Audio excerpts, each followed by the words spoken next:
anthem.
Great.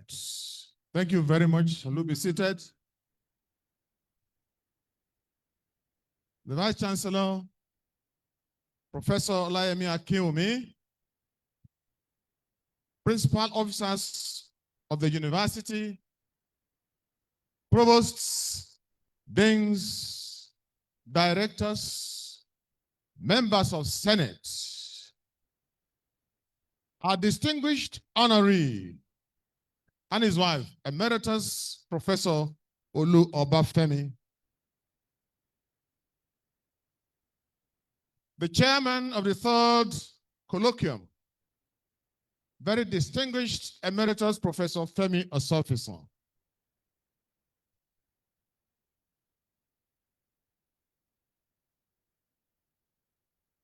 our brother and highly respected intellectual, Professor Mahfouz. You're welcome.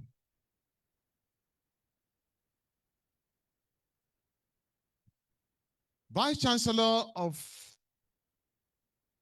KUSTEC, Professor Abdraman Asipita Salau. You're welcome. the Vice Chancellor of Kogi State University, Kaba, Professor KIT Eniola, you're welcome. Heads of other tertiary institutions that are here, you're welcome. Guests, friends of the university, students, gentlemen of the press, and ladies and gentlemen. On behalf of the Vice Chancellor, I welcome all of us to the third colloquium in honor of very distinguished scholar, international scholar, Emeritus Professor Obafemi. In our midst today, we have giants that most of us have longed to see. In the last few years, I'm sure Emeritus Professor Femi Osofison has not stepped the soil of Nigeria. I'm sure this event is unique to him, and that's why. Please, can we put our hands together to appreciate our Emeritus Professor Femi Osofison? Without wasting time, I would like to invite the local organizing committee chair, Dr. Abba, to come forward and make some remarks.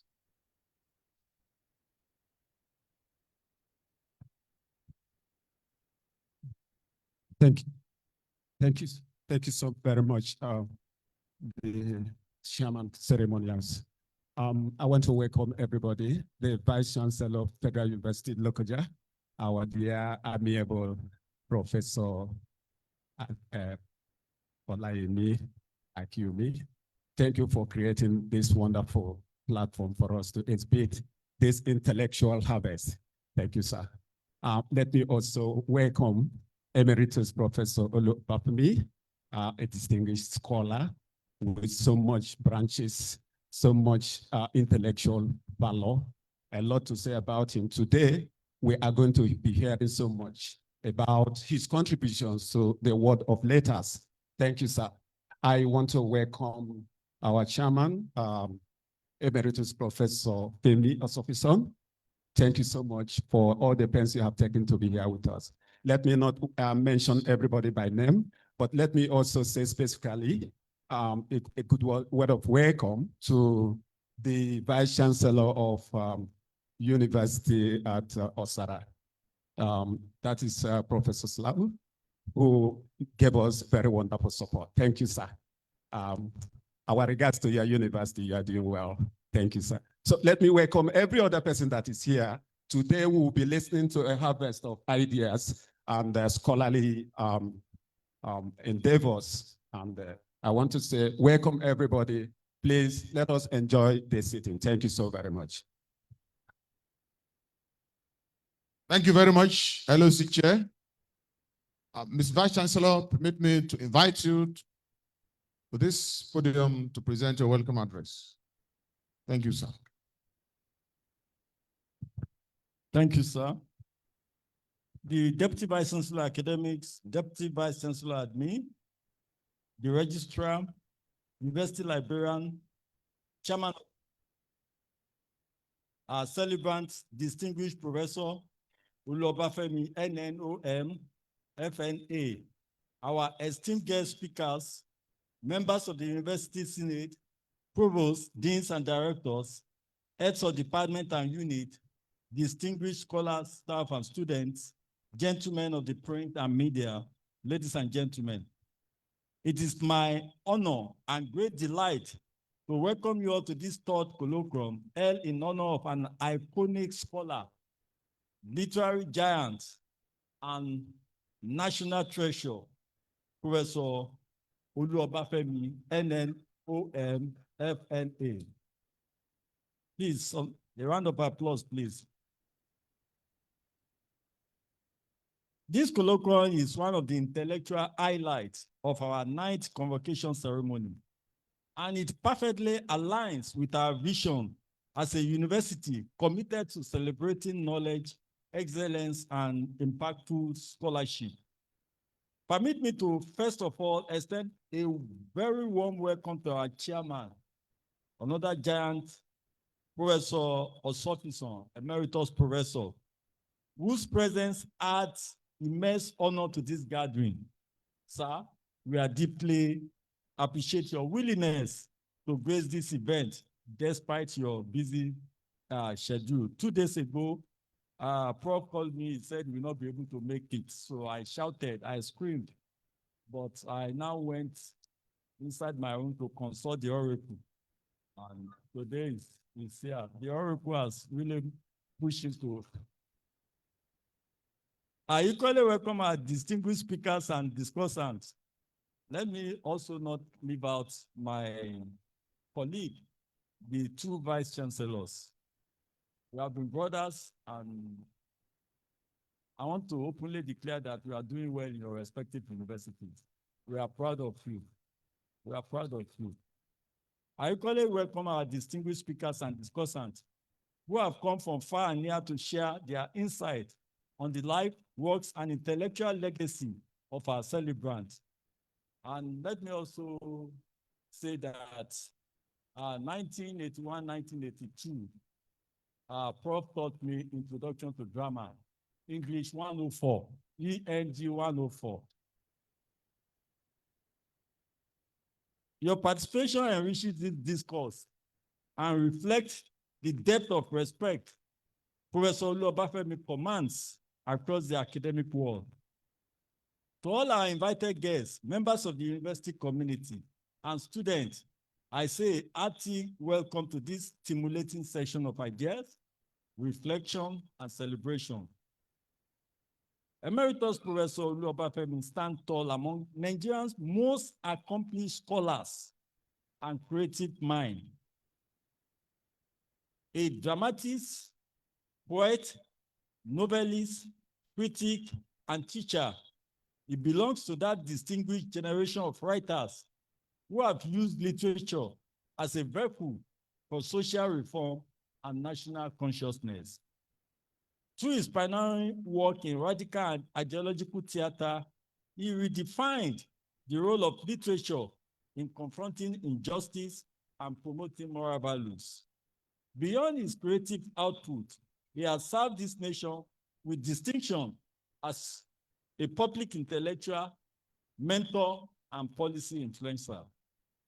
His conferment with Nigerian National Order of Merit, NNOM, the highest national honor for intellectual achievement, is a testament to his monumental contributions to knowledge, culture, and humanity.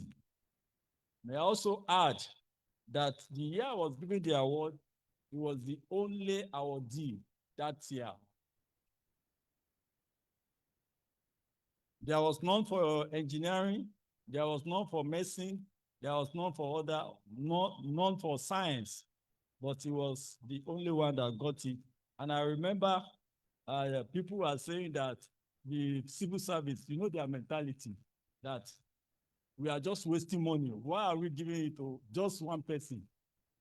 And I think, yes, Professor Oshokishon was the chairman. I think the papers were gone through, and he was the only one worthy of award that year. A round of applause for him, please. Distinguished ladies and gentlemen, the relevance of this colloquium goes far beyond the celebration of an individual.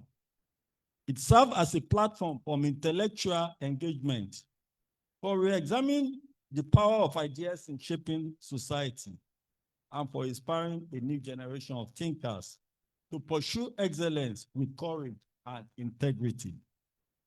In an era when humanities are often undervalued, this colloquium reminds us that arts, literature, and culture are indispensable to nation building.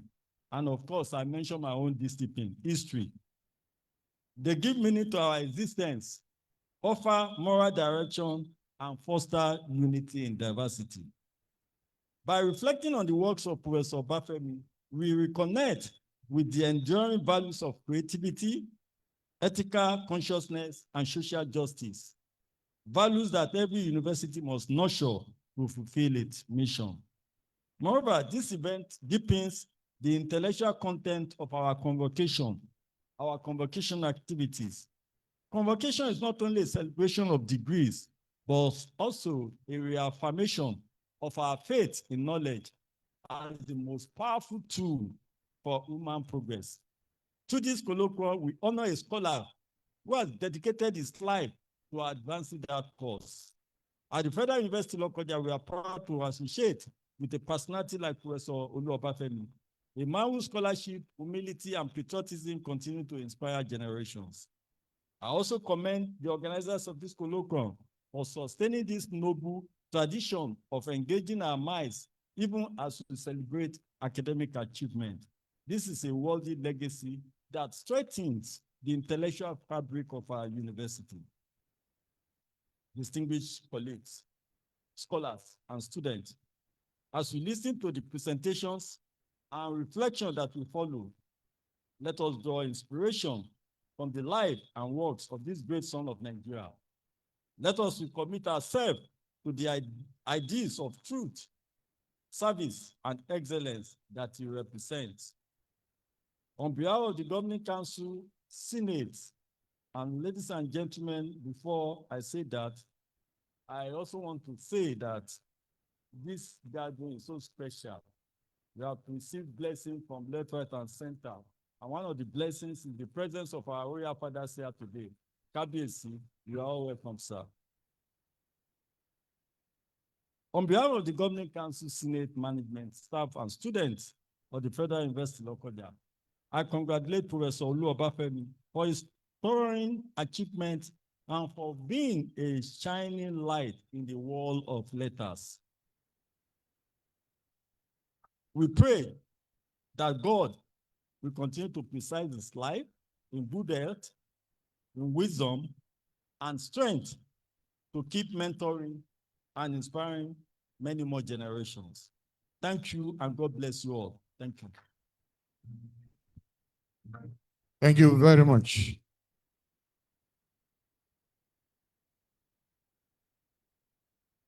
Thank you, sir.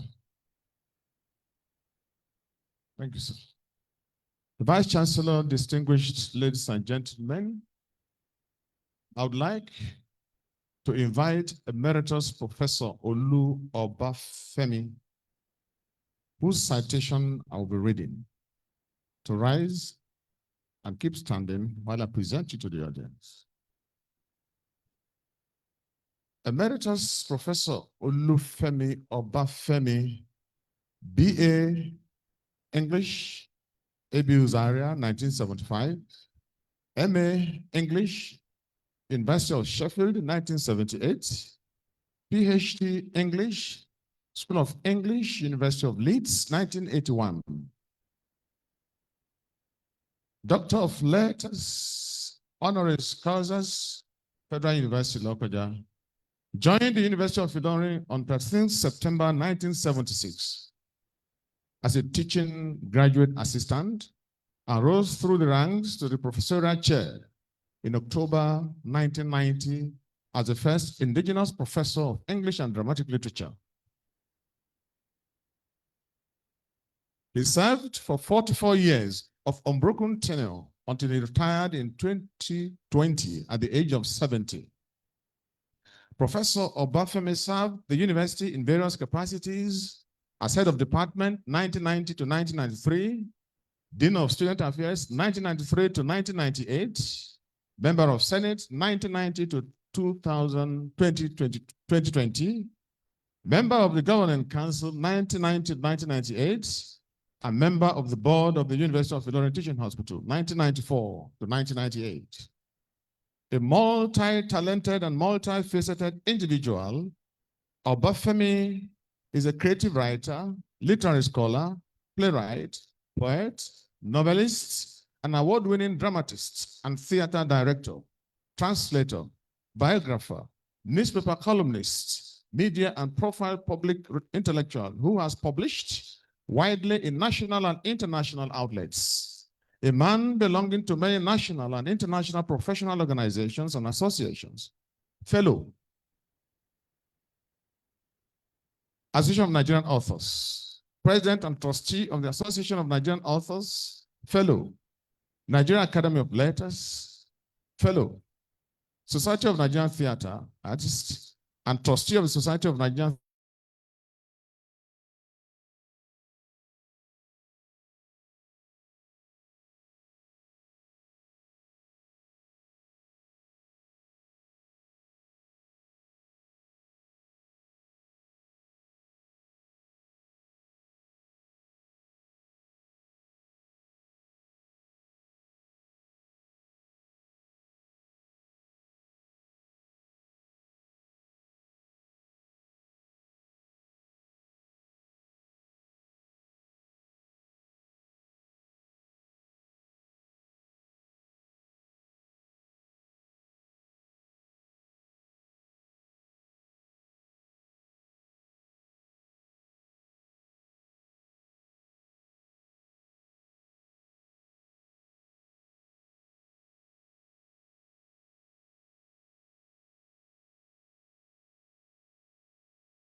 Council of the University of Ilorin. He is married to Mrs. Grace Dupe Obafemi, and the marriage was blessed with 3 children, namely Bamitale, Boron Todun, and Larry Waju, and 6 grandchildren. Distinguished ladies and gentlemen, I present to you Emeritus Professor Olu Obafemi. Thank you very much.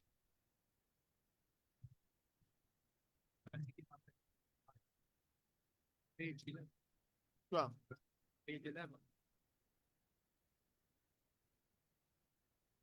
Thank you very much. Without wasting time, we'll go straight to the business. And the first shot would be Professor Ajayi Soyinka that will be speaking to us via Zoom. Chairman, distinguished Emeritus Professor Ajayi Soyinka was also. I would like to present him before the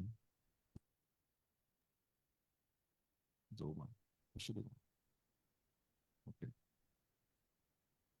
Emeritus Professor Ajayi Soyinka, fellow Nigerian Academy of Letters, was faculty member with a joint appointments in the Department of Theater and Women, Gender and Sexuality Studies at the University of Kansas, Lawrence, United States of America. A graduate of Obafemi Awolowo University with a Bachelor of Arts and French and PhD in Literature in English.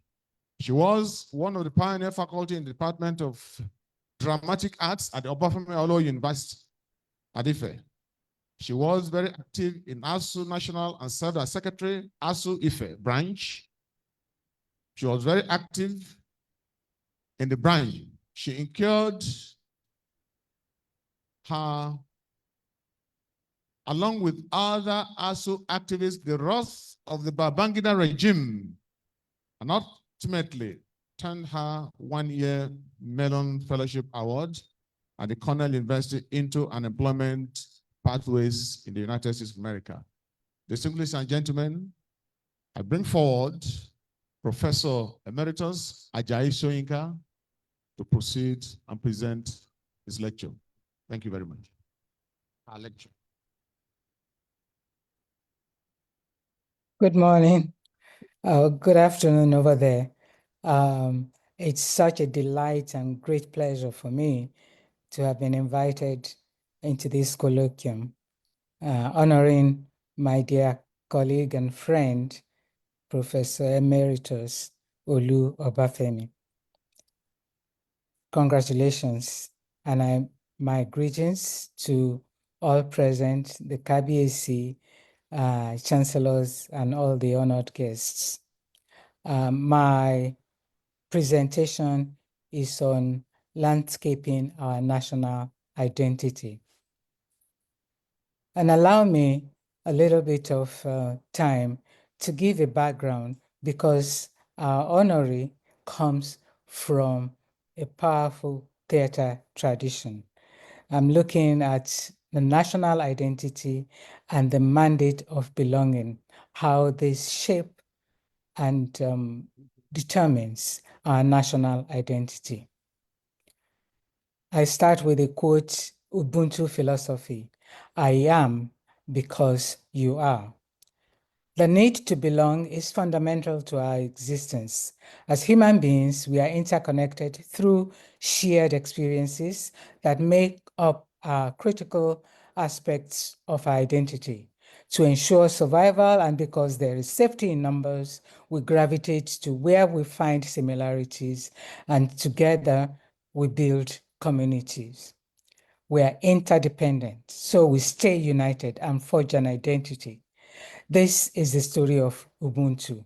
We belong to each other to exist, survive, and thrive. Sociologists say the rituals of gatherings help us foster and reinforce the Ubuntu spirit of a nation's identity and unity. These gatherings can be sacred, civic, celebratory, or symbolic. What we do during these occasions is to tell stories shaped by all that make us a people: languages, cultural values, belief systems, landscapes, and governing structures.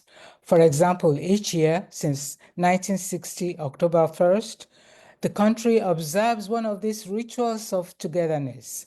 Holiday is declared and citizens celebrate or not, according to their dispositions.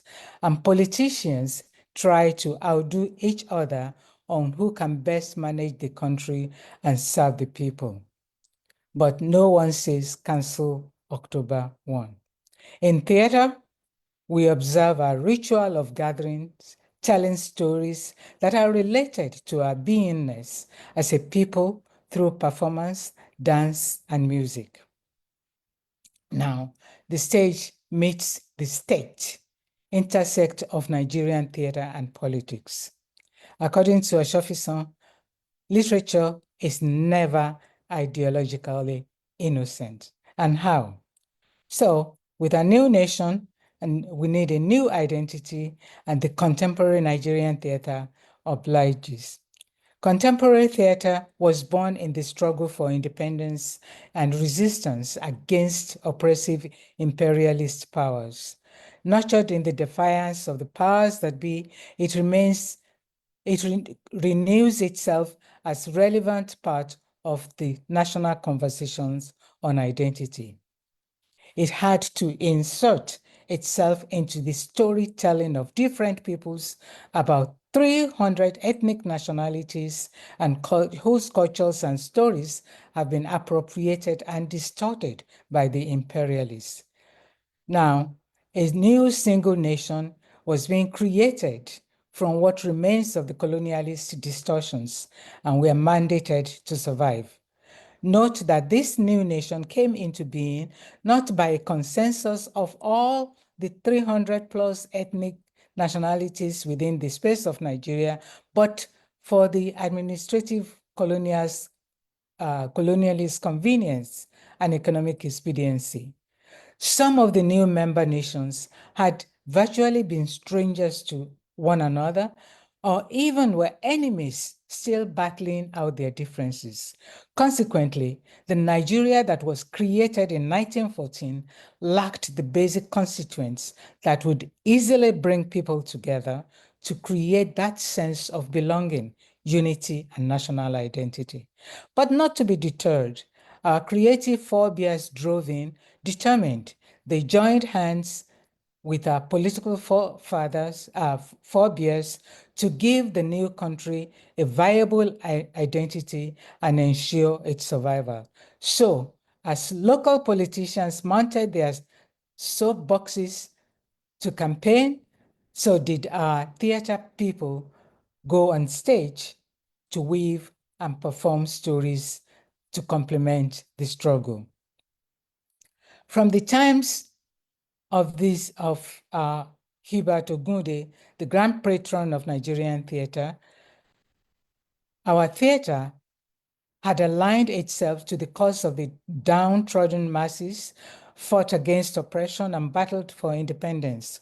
Although initially seduced by the ways of the colonizers, Ogunde eventually saw through the colonial hypocrisy and changed course, putting his creativity to serve the budding nation. He sang and danced to the forefront of the nationalist struggle, using the theater as a tool for political agitations. With plays like Worse Than Crime, Strike and Hunger, he sided with the oppressed workers. He chastised colonial powers in Taga's empire, and in Towards Liberty in 1947, he told colonial rulers their time was up. He wrote this song of unity as independence, which is a hopeful allegory that tells the story of a man with 3 wives, one from each of the major ethnic groups and regions in the country.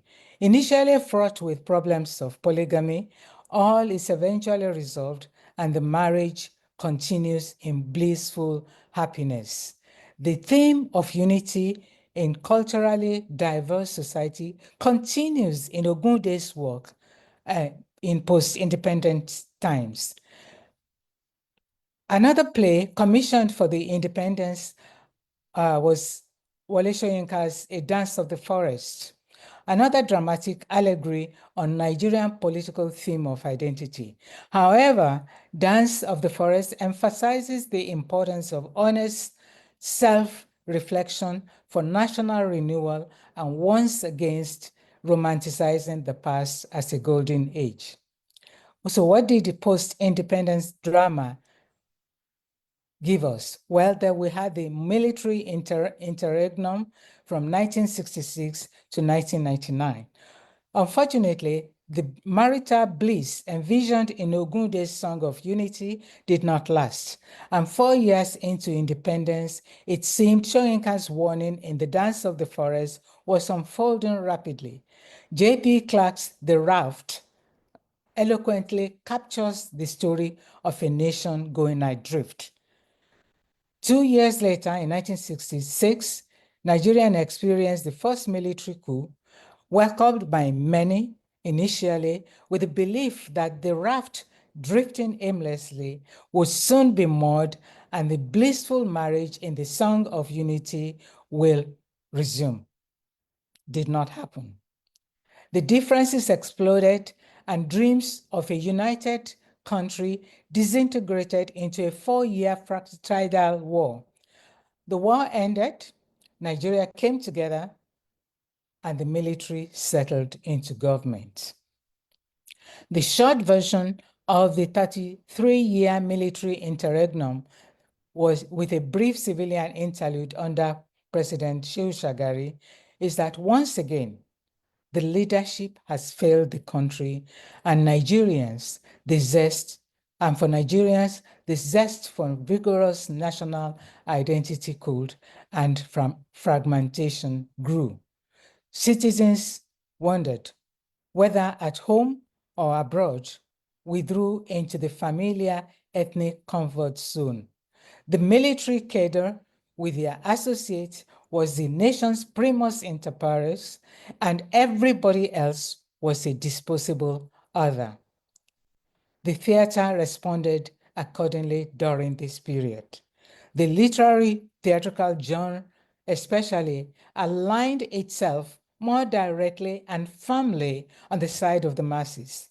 Marxism, which had been in the fringes of political system since colonial period through independence, became the active creative aesthetics of the second generation writers and the currency of critical analysis.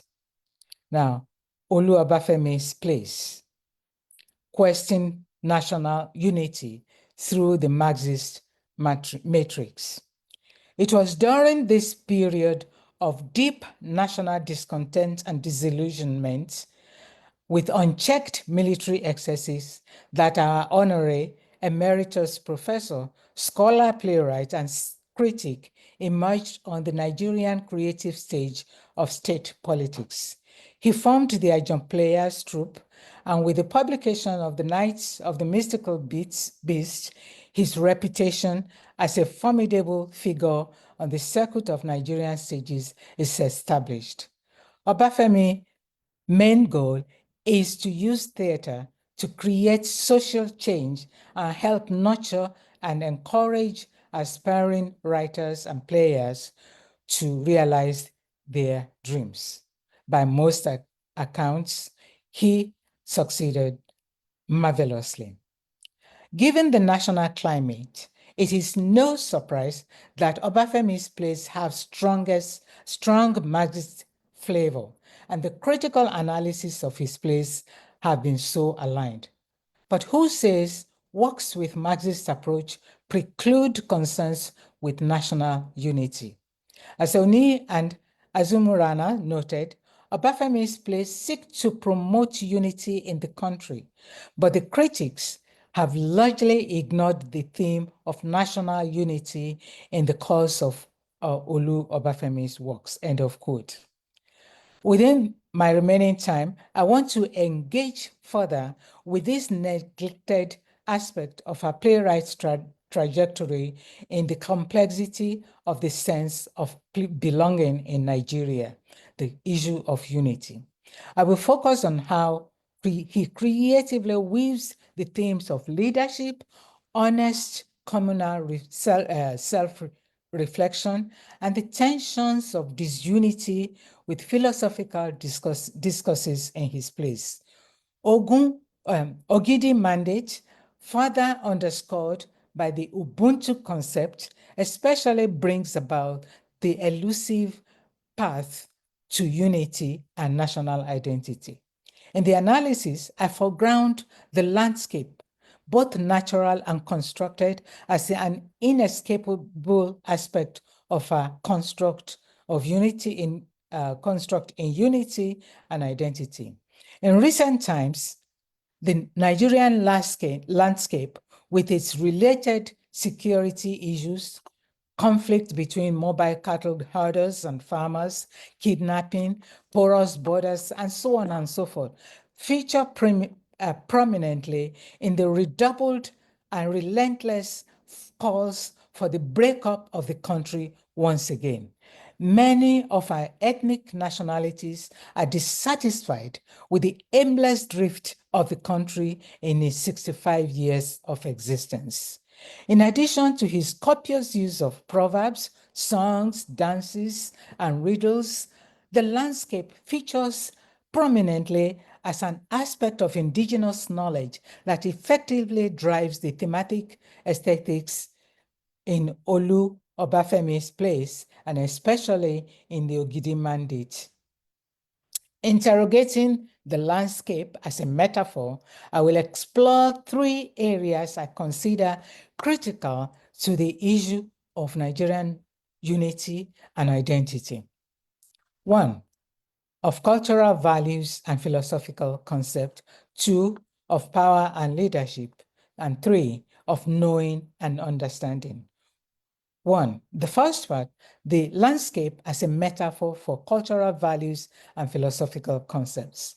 Our relationship with the landscape over time and generations reveals a lot about who we are, our values, priorities, religion, and importantly, how we have interacted with the environment to bring us to where we are in contemporary times.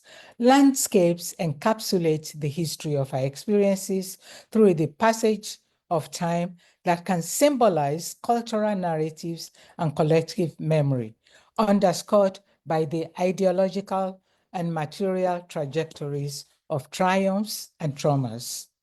As a metaphor in a historical drama, the landscape underscores the complexity, belongingness, stability, and flow of past events reflected in the antagonism between the immediate communities in the play and the extended application to the Nigerian state. Memory and time remain deep in how we interact with our co-dwellers of the landscapes and the images they capture and reflect the stories that can serve as powerful metaphors and sense of belonging. Ogidi Mandate features two different natural in quote landscapes. The first is the rainy forest hills and the caves of the Ogidi land, and second, the savanna land of their Nupe neighbors. Each landscape type helps to shape the dominant cultural values and philosophical outlooks of its dwellers, while the vast openness of the Nupe terrain engenders a close-knit community and their means of livelihood. The dense, hilly terrain of the Okun people, Ogidi people, inclines them to farming in isolated communities, contributing to their philosophical concept of Meje Labere syndrome. When the Arabs on jihad mission crossed the desert to West Africa, the savannah provided them with easy passage and ultimate conquest and conversion of people of the savannah to Islamic religion. With the courtesy of Malam Dando, a character in the play, and a convert, Islam gets to Nupe land. Malam Dando recounts in the prologue as he admonishes his feuding sons. When I took the flag of the jihad after the Islamic faith from the reverent hands of the Sultan, may Allah bless his soul, in Al-Jannah, it was not to seek political power. I came to this land in the service of Allah to spread his faith and save the soul of the people. No problem with that. But if Malam had not sought political power to become the Etsu of Nupe land, why would his sons be locked in mortal combat over who inherits the throne? Political power under a religious rules. The jihad for converts had become a convenience cover for land grabbing, unchecked political power, and slave rates. This segues to the issue of power and leadership. Malam Dendo chose to depart on a pilgrimage while his sons threatened to burn his house down. What kind of leadership examples did he impart in his sons? And so for more than 2 centuries, Malam Dendo's religious piety and poor leadership led to slave rates, exorbitant taxes, and conscriptions of Ogun Ogidi people, people into the Nupe military to fight wars they did not provoke. It started as a fratricidal war between 2 brothers, the sons of Malam Dendo. With superior ammunition from Arab jihad arsenal, advanced fighting strategies, and splendid cavalry, the imperialist Nupe invariably had the upper hand. in these conflicts. Importantly, they had unified collectivism under the leadership of the Yesu. So the leadership is important for their successes. Their repeated successes assured them the control of the story, not only to boast of their wins, but also to denigrate and label the Okun as cowards who ran away from battles, unwilling to defend their land and people. By contrast, the fierce individualism characteristics of the Okun people, as Major Labere, the "you don't feed me" or "I do not depend on you for my sustenance" syndrome, is negatively impacting the Okun collective survival. While desirable and admirable and time efficient for producing urgent results, individualism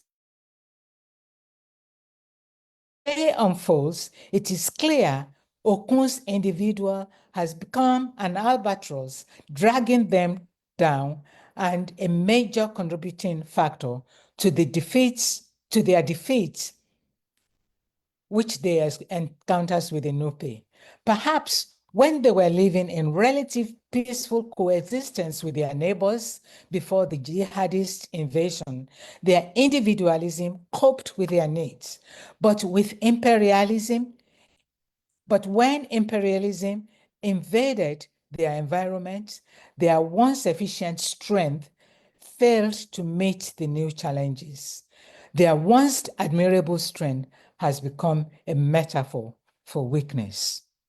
The Nigerian state is splintered along these memories of assets and strengths in the historical landscape of our former independent nationalities.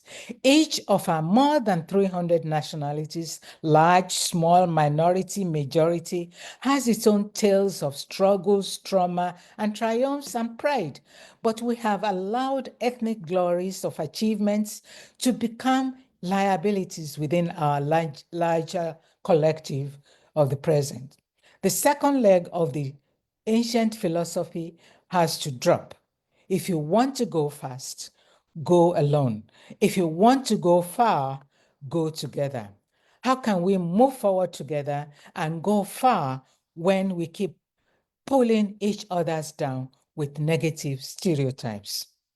Unfamiliar with the savannah and lacking cavalry and armed with only the Shakabula guns, the Ogidi people could not carry their war to Nupe land. They also suffered betrayals twice. First, the maiden who served the soldiers on guard poisoned drinks and then invited the Nupe soldiers who suffocated the Kiri people, taking refuge under the hills. The second came from the environment itself that used to be like, quote, endless fortresses for protection, end of quote, but now became their tomb when the danger came from the fumigation. There was no escape. Obafemi displays a perfect sense of well-timed irony. Tragic one, though, for as soon as one of the soldiers assured his worried partner with the words of comfort and hope, the betrayals happened. He says, "Take heart, my brother. I know that the spirits of our phobias will not depart from us in this hour of our need." End of quote. And then the maiden came with her poisoned drinks. Desperate and clearly not cowards, as the arrogant Nupes would have us believe, the Okun people realized it was time to unite, self-assess, and review their philosophy of go-it-alone individualism. Meanwhile, the British, another imperialist who came into the region from the Atlantic coast, ostensibly to replace the slave trade, including the Atlantic slave trade they had fostered for centuries. They want to replace this with material trading. Is intent on more land grab to maximize their profit. It waits like a vulture for the two warring parties to self-exhaust. And soon enough, the Ogidi conglomerate reaches out to them, the Royal Niger Company, for help. And one imperialist brings the other to its knees. However, Okunland merely exchanged one overlord for a more powerful other. This is an important lesson, and the implication for the larger Nigerian entity, the implications are deep. At what cost is success or victory, and how transient? It is a scenario that mirrors how the history of British imperialism unfolded in Nigeria as different intra and inter-ethnic wars raged and groups sought help from their better armed common enemy, the Arabs or the Europeans. The confederation of different groups displays responsibilities, abilities to review, and calls for unity, but the source is compromised and the price high. The vestiges of colonial imperialism remain strong in Nigeria today, either as neocolonialism, post-colonialism, or the benign-sounding globalism and New World Order. Ethnic fragmentation prevents us from searching reflectively into our 300 diverse ethnic strengths, and for an effective leadership, we can rally around for true independence. Thank you very much. Yeah? Thank you very much. Thank you, Emerita Professor Ajayi Soyinka. Thank you very much. Thank you. Please, another round of applause for her. Thank you very much. Thank you. I would like to recognize the wife of our honoree, Mrs. Grace Dupe Obafemi. She's now Miss. You are recognized, ma'am. Let me also recognize Associate Professor Foluke Aliu, who is here representing the Registrar of JAM, Professor Olaide. You are welcome. Thank you very much. We'll try as much as possible to keep to time. And would, for our lecturers through Zoom, would apply another tactics to ensure that they don't take us much time. Thank you very much.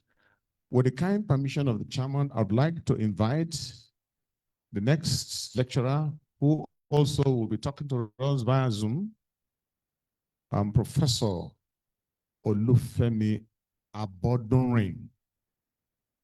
Professor Olufemi Abodunrin is a professor of English and Performing Arts at the University of Limpopo, Sovenga in South Africa. He studied at Bayero University, Kano, and holds a PhD from Stirling University in Scotland, in the United Kingdom. He has taught in many universities in Nigeria, in the UK, in Germany, in Malawi. His research interests include African Black literature and theory, as well as indigenous knowledge system. He is a DAD, an Alexander von Humboldt Research Fellow. He is a C2 rated researcher by the National Research Foundation of South Africa. He has published many journals, including Blackness, Culture, Ideology, Discourse, and so on. Distinguished ladies and gentlemen, if the Zoom permits us, would like to welcome him for his lecture. Thank you so much. Can you hear me? Yes, we can. Thank you. Good afternoon. It's good to be with you today, and I thank you so much for the invitation. Colleagues, it's a pity that I cannot be with you physically, but I bring you greetings from, indeed, the University of Limpopo in the northern part of South Africa. It used to be known as the University of the North. And the name Sovenga is coined around the three dominant ethnic groups in Limpopo: the Soto, the Venda, and the Songas.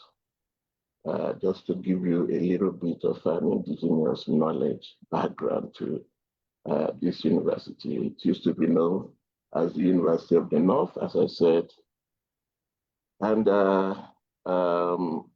the town itself is known as Mankweng. It was a great honor indeed to have invited Emeritus Professor Obafemi to this same university in 2017, I think, and he interacted powerfully with our performing arts students. Many of them since then have graduated with PhDs and master's degrees. But my relationship with Professor Obafemi ran really deep. I first met him physically at the University of Bayreuth in Germany. And he came as a research fellow, and I was a postdoctoral fellow of the Alexander von Humboldt Foundation.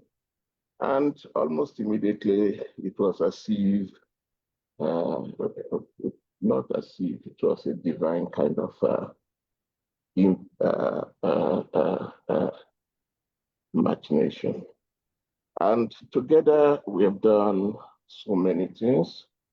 Indeed, that's why my paper is entitled Olu Obafemi and the African Indigenous Knowledge Systems. We were running in and out of the famous Ulibaya Center. Thank you. That's the rock that symbolizes, and thank you for projecting my PowerPoint presentation. The rock that symbolizes the Sovenga of the university, and that's where Limpopo, University of Limpopo is located. Thank you. Let me go through the abstract of my paper. As I said, we were almost immediately involved together with Ulibaya's world-famous Iwalewa House. And before we knew it, we were co-editing along with another giant and senior colleague, sadly late, Professor Oluwole Ogundele. May he so rest in peace. So I've started this paper on indigenous knowledge by looking at what Professor Obafemi has been trying to impact in every one of us. Obafemi once described the connection between Wole Soyinka and Ulibaya as one that, I quote, run deep in the membrane of Yoruba history, culture, indigenous knowledge, metaphysics, cosmic consciousness, and the pantheons. End of quote. Encapsulated in myths and mythical wisdom, these indigenous values have at the center of their philosophical presuppositions a symbiotic strategy that seeks to integrate man with nature. My paper examines Obafemi's The Mysteries of God, a translation of D.O. Fagunwa's Yoruba epic tale, Aditu Olodumare in particular, and the indigenous knowledge and religious system that it reiterates in general, as distinct from the Western monotheistic system in ontological and metaphysical terms. From the deployment of folklore, proverbs, traditional idioms. Hello, Prof. Hello, Prof. Please, can you just can you pause for a while? We'll get back to you to continue from where you stopped. Thank you.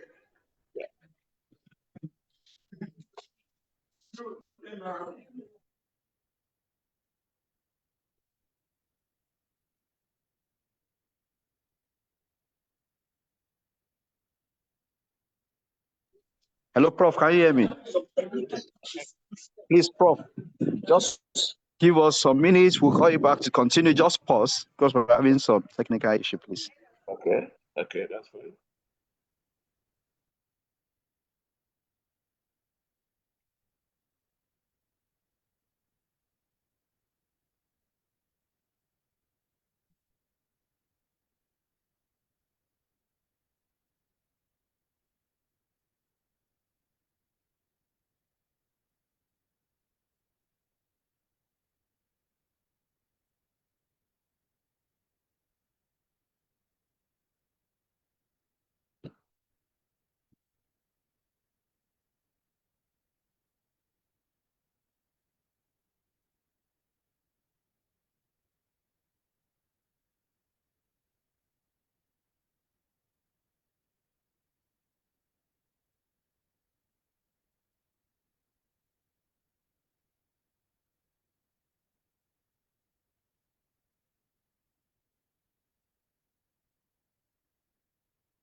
Hello, Prof. Prof, sorry, electricity just returned, and we're going to be, you're going to continue from where you stop, Prof. I can hear you. I said electricity just returned, and you're going to continue from where you stopped. Can I go on?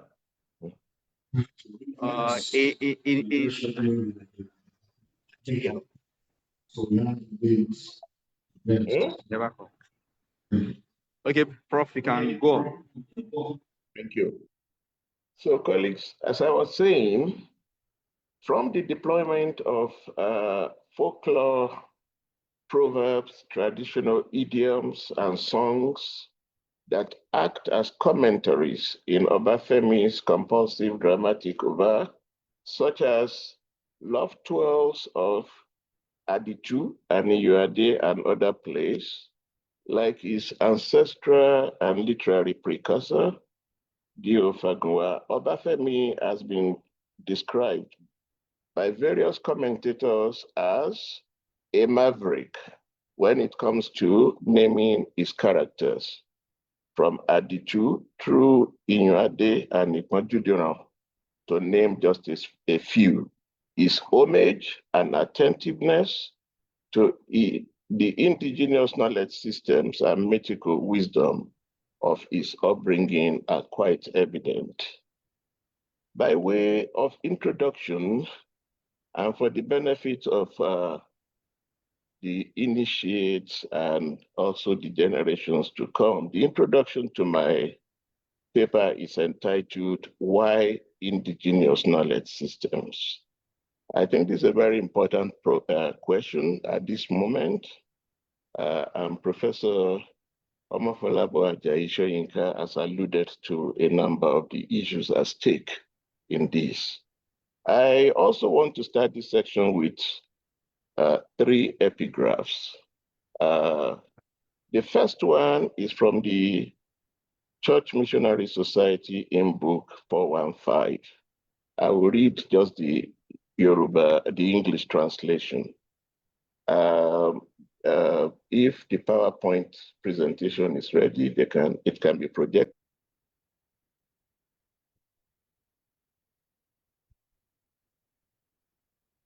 Thank you. Mr. Chairman, with your kind permission, we have decided to suspend that presentation because we're still encountering some problems. I would like to dwell on those who are here physically. With your kind permission, I would invite Professor Ayodele Anthony Bamidele, who is our next presenter. I would like to introduce him. He is a professor of English and Literary Studies. He holds a Bachelor of Arts degree in English language, MA in Literature, and PhD in Literature, a former head of department, a former dean of faculty, member and chair of several committees, an erudite scholar, creative writer, and a distinguished academic. I'll bring you forward, sir. Thank you. Thank you very much, sir.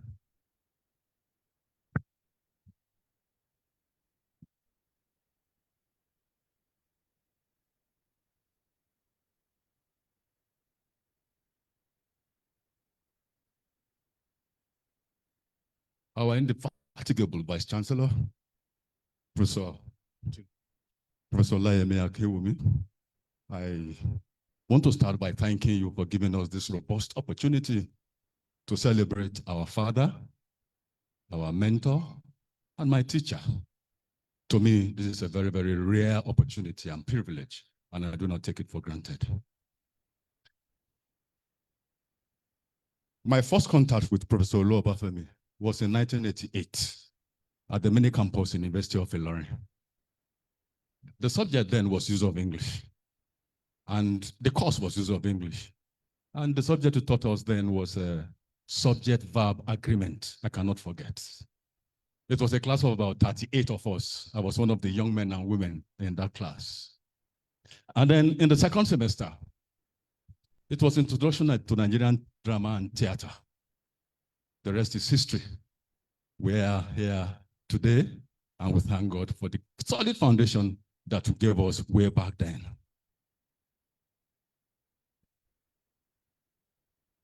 I've not seen Mama Obafemi since the year 2000.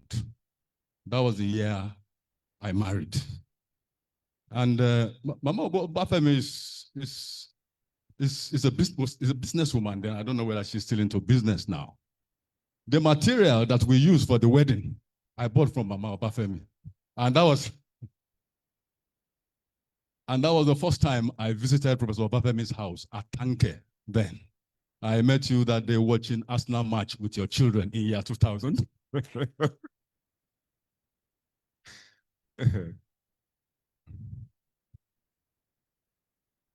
Yes, my slides are there. Thank you.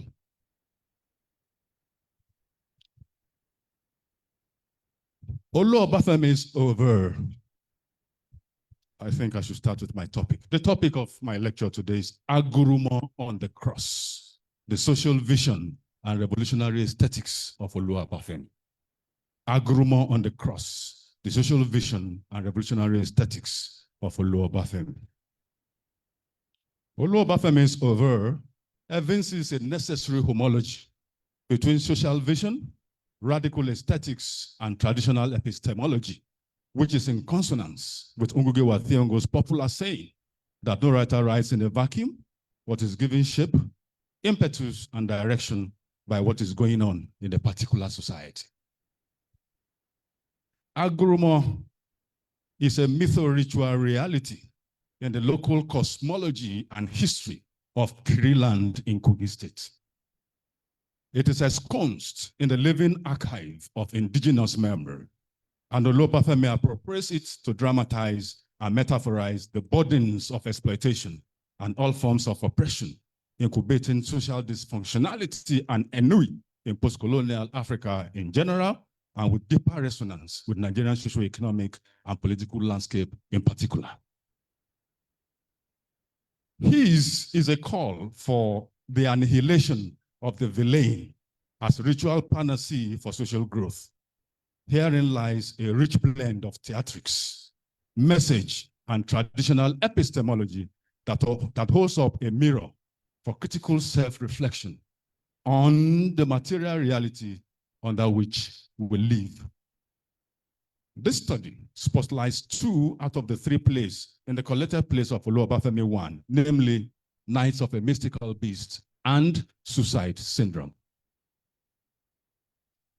Through a close socialist realist reading of the plays, the study demonstrates how Obafemi mobilizes indigenous archetypes and ritual motifs to dramatize social crisis while questing for revolutionary renewal.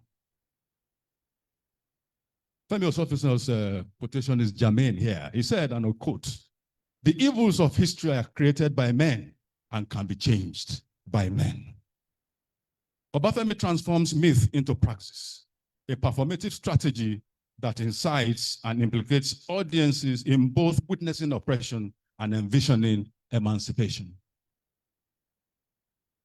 African writers recruit mytho-historical realities to expose exploitation, reset cultural memory through indigenous knowledge systems, and envision collective liberation for social growth and global peace.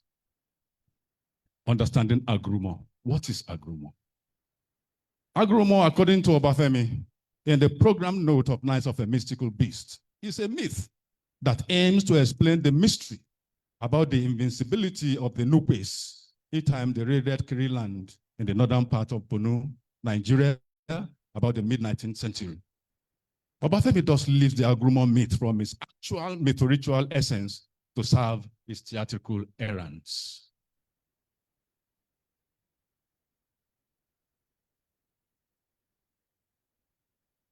The metaphor of Agurumo. Agurumo, the mystical beast, is Obafemi's creative vehicle for metaphorizing forms of exploitation and oppression, incubating social dysfunctionality and disequilibrium in post-colonial Nigeria socio-economic and political landscape. It connotes plunderers, marauders who came in myriad ships, slave raiders, colonialists, and now, according to Obafemi, a riotous conspiracy of the national elite and their multinational allies who rob the developing world of a bright dawn. End of quotation.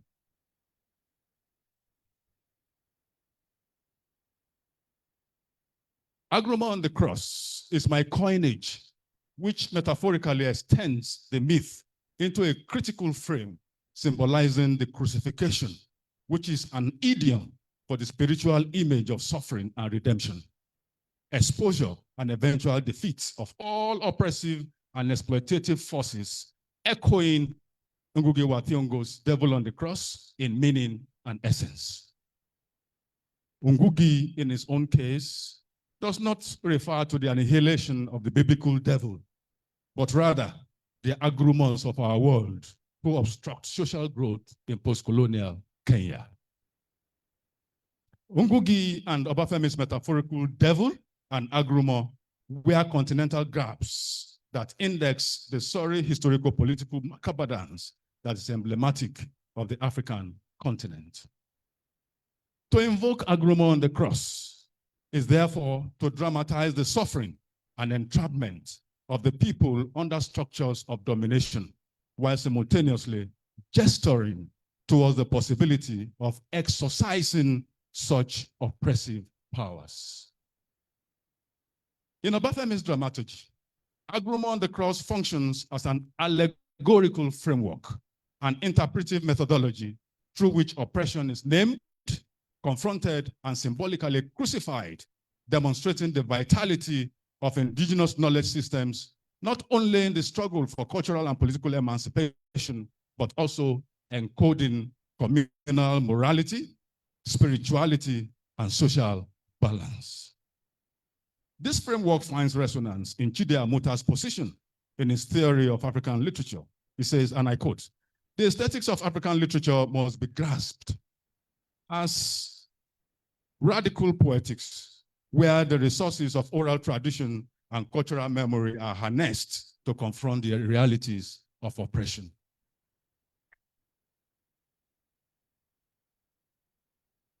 You can make it better, please. If you want to clap, you clap for me. If you don't want to clap, thank you. Thank you. Night of a Mystical Beast. The beast is an allegory for undisguised dictatorship and exploitation, which is akin to the agrumo metaphor. In Suicide Syndrome, the play portrays corruption and decay as almost inevitable forces, oppressive structures woven into society's fabric. The author symbolically and theatrically refutes suicide as recipe to social decadence, but rather exercise corruption, engender positivity, and inspiration to invigorate life anew as the only potent tonic in these seasons of depression and repression, to use the words of Ni Oshundari.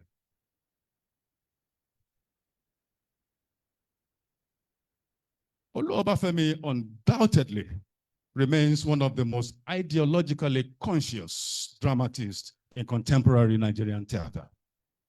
He belongs to the generation of writers in the 80s who experienced the gruesome economic woes, which have since then continued to plague Nigerians.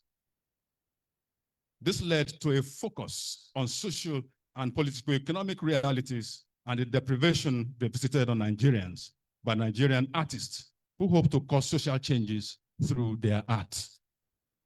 Obafemi employs his plays as tools for his anti-imperialist, anti-colonialist, and anti-neocolonialist crusades.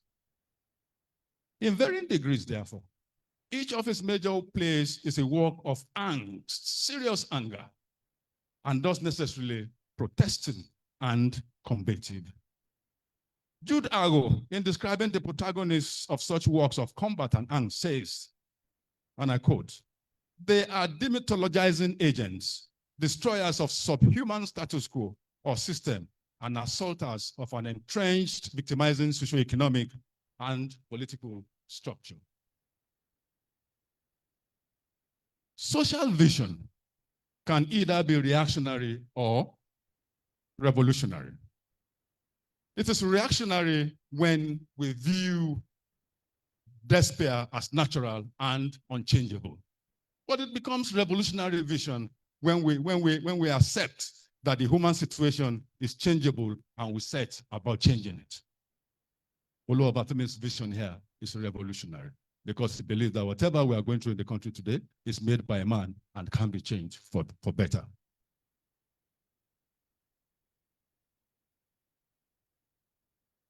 According to Aderemi Bamekule, the term social vision is used to refer to the quality of perception of the state of society's social, political, and economic systems as they operate in and control the life of its citizens. The emergence of the revolutionary temper in contemporary Nigerian literature, according to Charles Angmo, and I quote, is a logical outcome of the socio-political phenomena of the Civil War and the boom of the oil economy.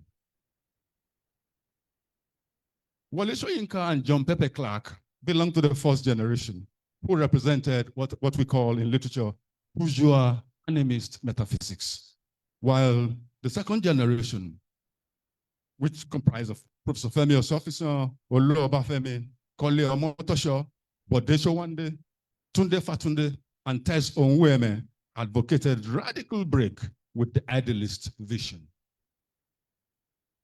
Femi Osofison was a ringleader. Sorry to call you that, sir, but that's what I read in books. Femi Osofison was a ringleader of a group of young intellectuals advocating a radical break with the idealist vision based on the animist metaphysics of their predecessors and championed their preference for social change through the collective will of the masses on materialist basis for his view of literature and reality. Obafemi himself describes the scope, content, and source of their unanimity. Permit me to quote him here, please. Their work deals urgently with contemporary social problems in Nigeria, with the aim of raising a mass awareness of a positive revolutionary alternative to the present decadence. They deal with the subjects as topical as the phenomenon of armed robbery, students' rampage, class struggle, corruption, fierce anti-capitalist and feminist concerns. Those playwrights, through their markedly different approaches, advocate social revolution as the only way out of the country's present social incoherence.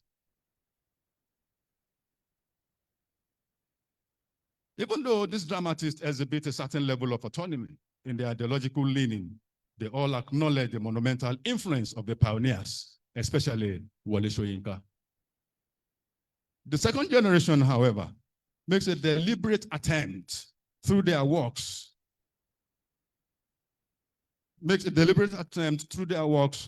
to grow beyond the shadow of Soyinka and seize their birthrights from a common cultural inheritance on which Soyinka had already stamped his trademark.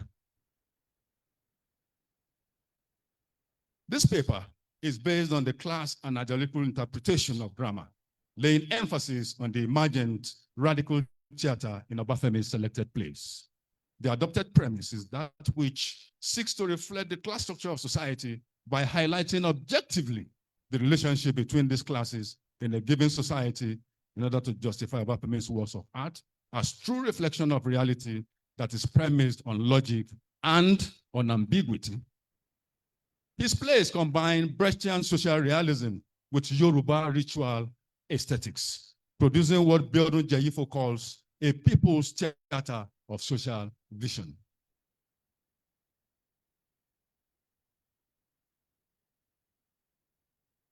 I've just been told that I have 3 minutes more and I have a long way to go. I think I need to begin to cut down so that I can hit my point. I think I should leave this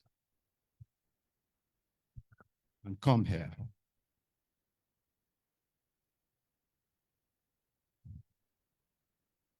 Let me speak to the text now. Knights of a Mystical Beast was published in 1993, and it opens on the twilight of the slave trade and ushers in the dawn of colonial influence in the land of Europe, thus providing a very large historical canvas before the silence in a bid to trace the fertilizing agents of agrumo, right from prehistoric times to the current post-colonial era of Nigeria. In fact, each of Obafemi's plays interrogates, providing a corpus that parades a panorama of the entire historical motion of Nigeria, his home country.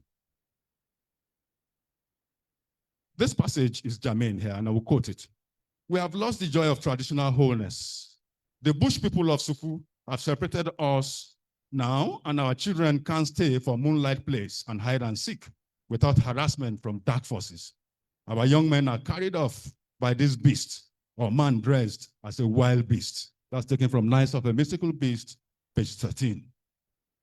The initial myth surrounding the mystery, as recounted by Lanka, was that, in quote, agrumo comes in the night, aided by the evil men of Bafo, to make our people sleep and then carry them away.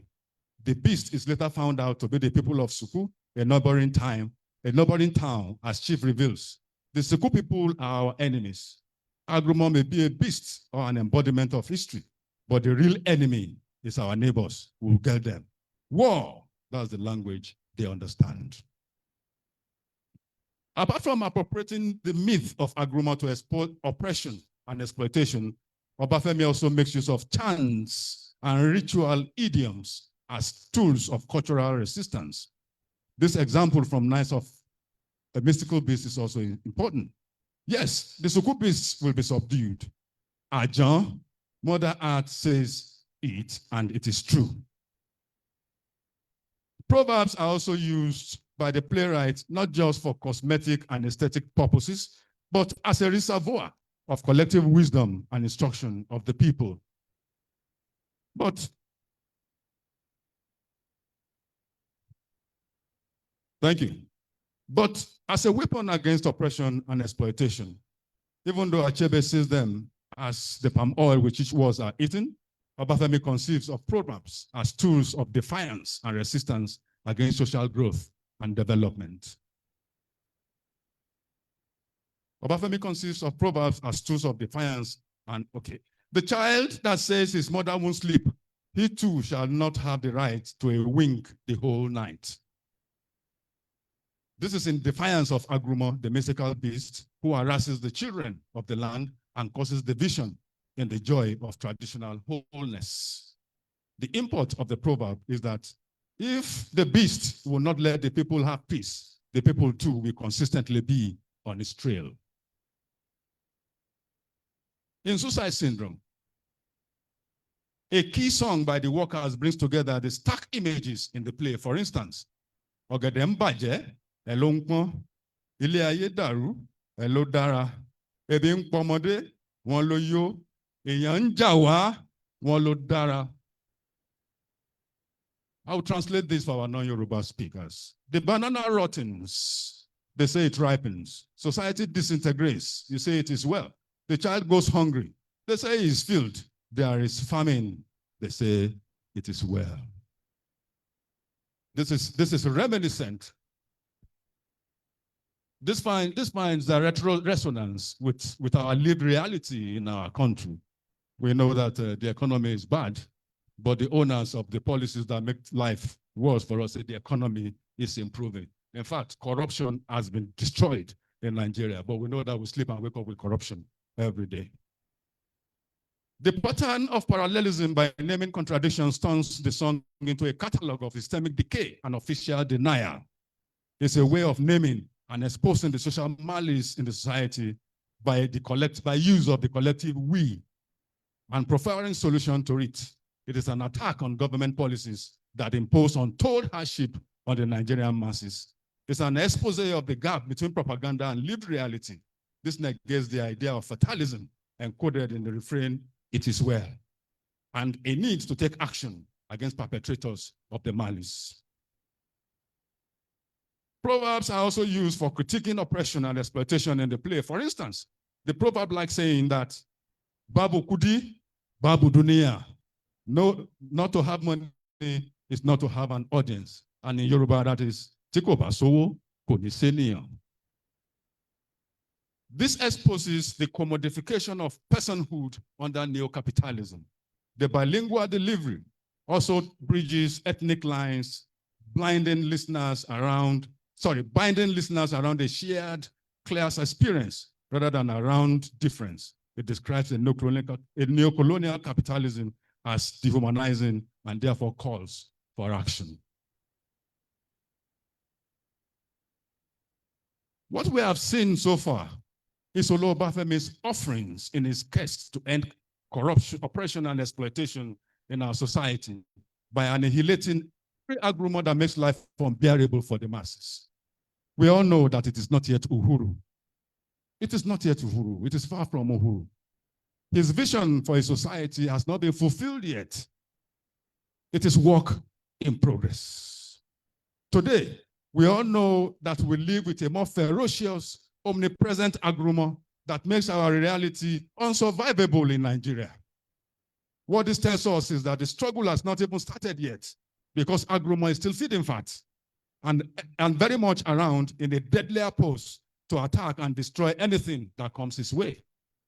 We now have lethal agreements in our democratic ecosystem that makes life and living a drudgery.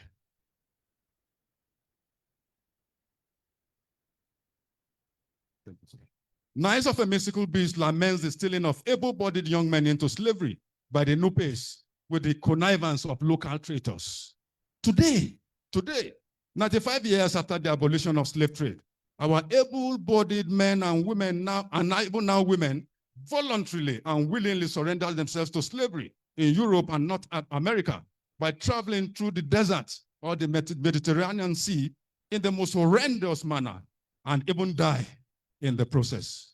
There's a difference between being forced into slavery and willingly taking yourself into it. It is called the Japa syndrome today. The reasons are obvious to us. The agreements of today poison our economy into double-digit inflationary trend that make the basic needs of life skyrocket beyond the reach of the common man. Poverty and hunger are ubiquitous everywhere you go. A nice of a mystical beast. The cost of commodities are said to be, to quote Professor Obafemi, as costly as the pupil of an eye.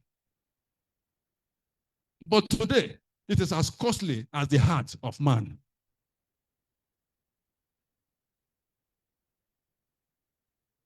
Many have died because they could not afford essential medications to take care of their health. Recently, sadly, we heard in the social media of a professor in Bayero University, Kano, who died because he could not raise 30 million naira to assess the required medical attention. We have with us today a mammoth agreement that has kept the salaries of university lecturers stagnant for 16 years. Yet it perennially sets up numerous committees.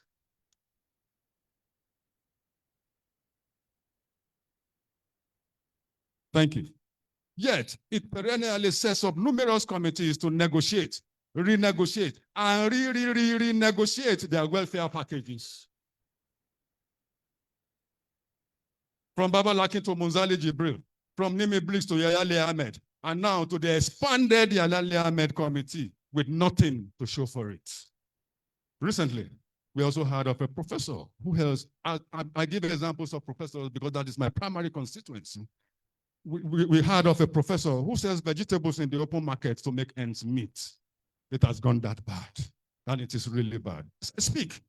Sue, again, is on the verge of being plunged into another round of industrial unrest for the same issues that have existed in the last 16 years. We saw in Nights of a Mystical Beast the introduction of exploitative tax regimes like road tax, air tax, water tax to facilitate effective development. The colony must pay for itself. That is taken from page 29. And in suicide syndrome, we heard the second market woman said, petrol price is high. They say government has removed subsidy. This was as far back as 1986 when Professor Obafemi wrote this. But we know that this is child play to what confronts us in our dear country today. Ladies and gentlemen, we all know that the lamentations quoted in the texts are nothing but a child's play compared to what today's agreement is making us pass through. Today, you are taxed for even daring to spend your money. Make a transfer and see whether you will not you will not be charged for spending your own money. The woes that the present day mystical beast blows across the land is too numerous to count. Like the proverbial teeth of Adequele, how many shall we count? What this tells us is clear, in clear terms, is that the struggle continues.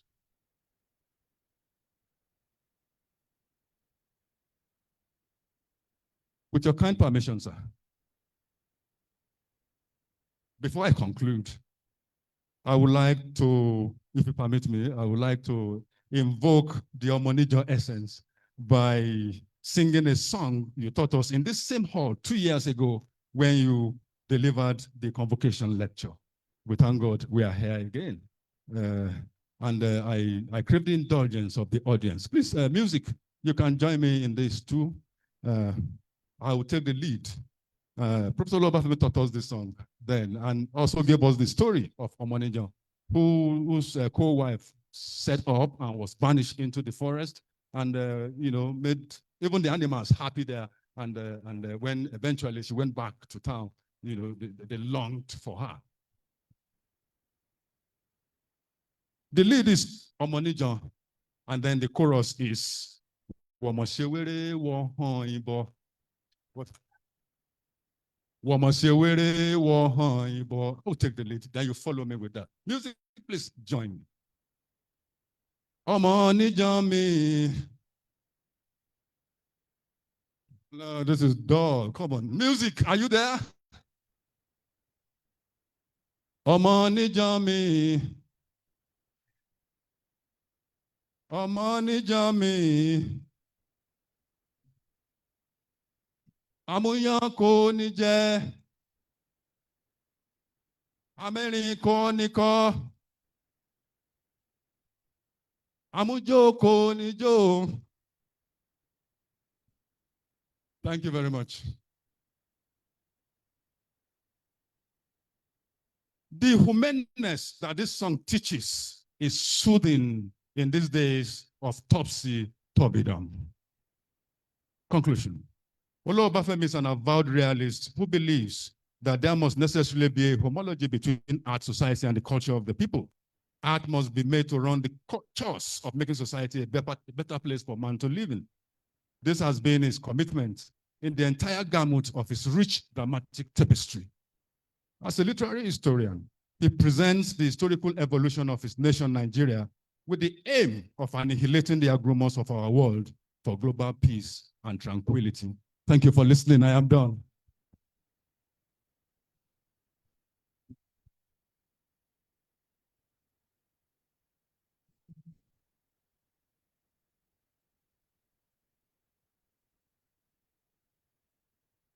Thank you.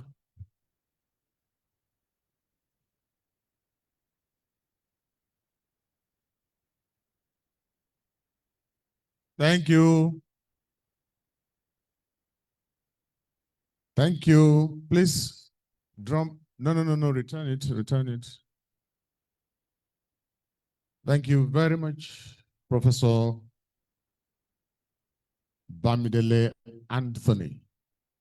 With the kind permission of the chairman, I would like to invite the fourth lecturer who would, this time around will stick to time. Timing is one of the essence of life. Yes. So the next lecturer that's coming up is Professor Isa Momo, a professor of media and mass communication and head of mass communication, Salem University, Lokoja. Professor Isa, please come forward, and you have 10 minutes to do justice to your lecture. 10 minutes.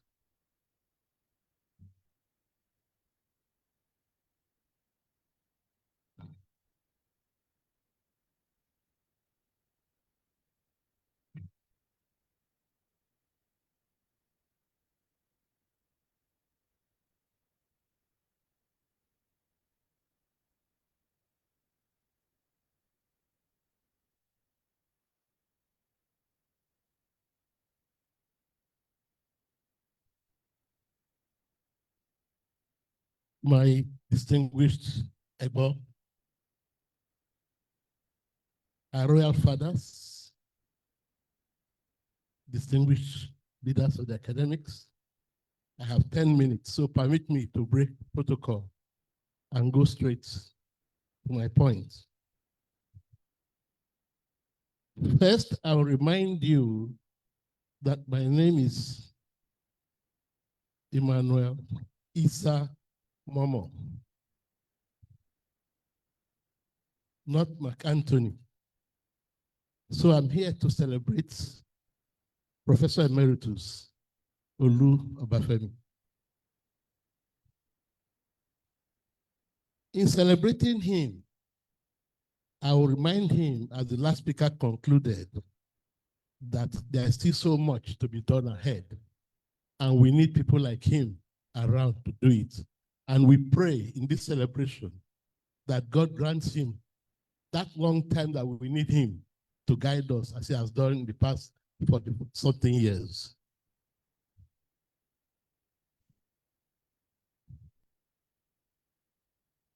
What we want him to do, which I'm presenting in this paper, is that he has traversed so much field, beginning with English, literature, and language in GSS Dekina, this great secondary school he went to, and we keep celebrating him every day since that time.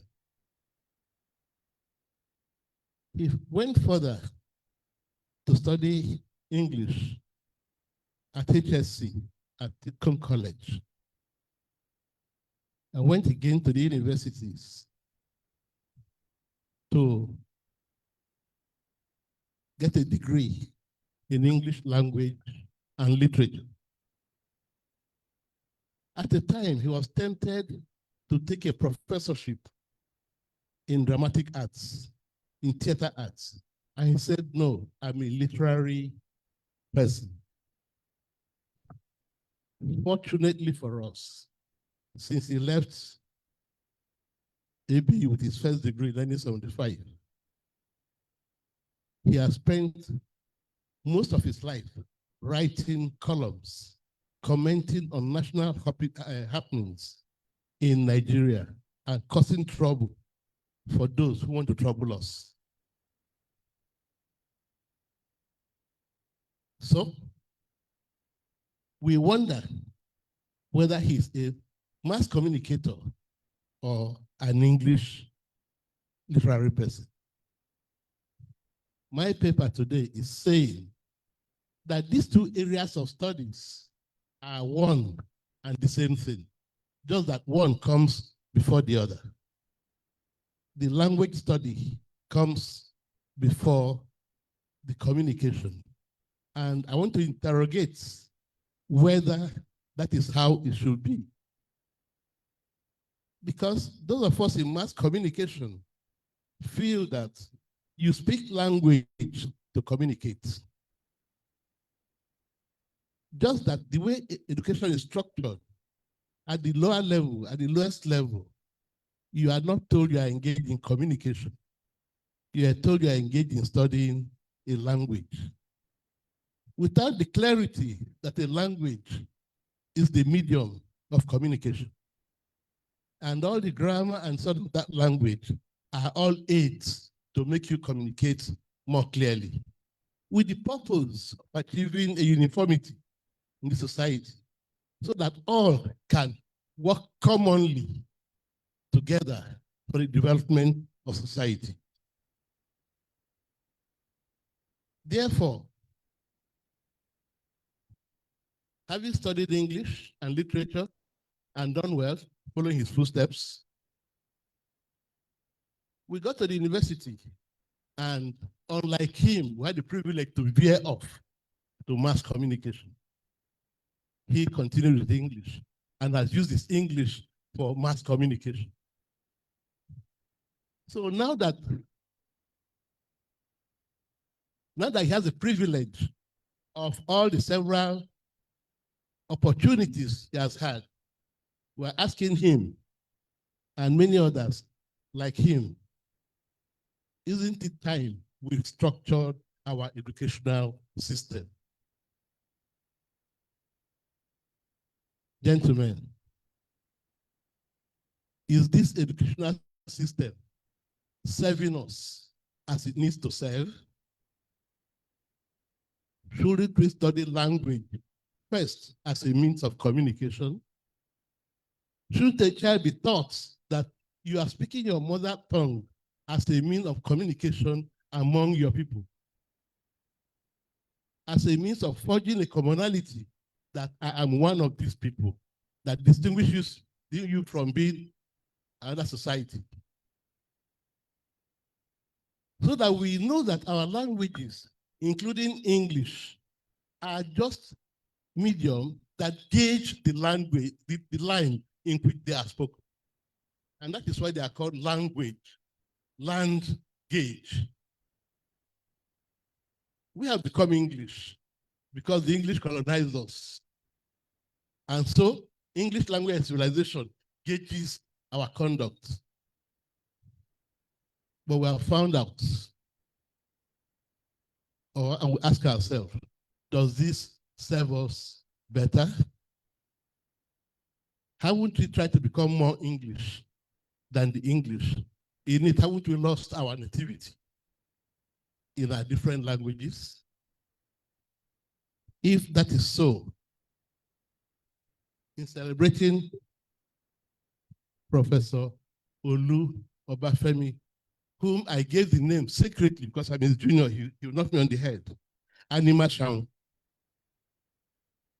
He's one of the most generous persons I've come across in my short life of 70 years. He started taking care of me from 1967, when I was just 12 years, till now. So I'm proudly his boy. And I don't see him taking his hands off me until he goes up there. And once he goes up there, I also be in a hurry to catch up with him there. So God should spare us all. So I urge him, sir. I urge you, sir. I urge your other colleagues on this high table to please think, should we continue with this bifurcation of communication and language? Wouldn't we be served better if we recognize that the whole aim of living is to communicate? The whole aim of communication is to make things common, is to share our commonality and become one people. And the rest of your life, sir, going on, this is an assignment I'm putting at your feet, not in your hands, to please lead us in this path. Thank you, madam. Thank you.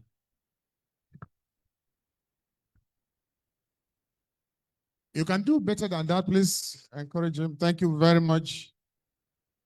Thank you very much. Mr. Chairman, with your kind permission, there's going to be a 15-minute playlet,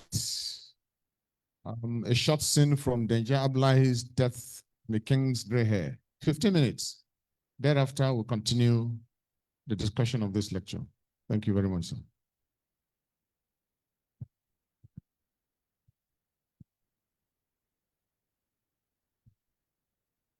Mr. Vice Chancellor, sir, highly esteemed members of the high table, distinguished ladies and gentlemen. What we are presenting today is an abridged version of Danger Abdullahi's Death and the King's Grey Hair. Watch and enjoy. Yeah.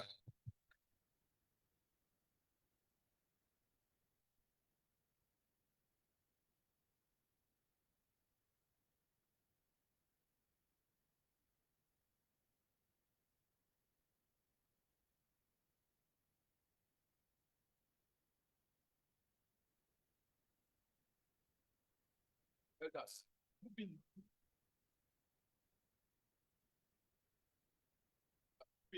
no problem.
Among them.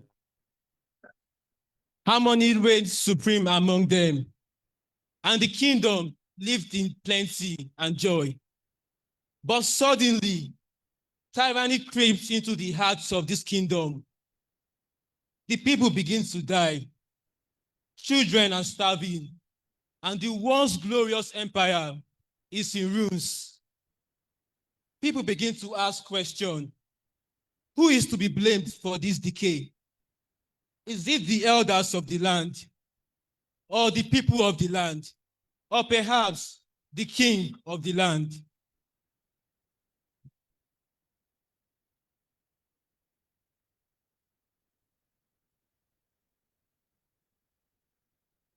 And where is Gabisi? She should be here by now.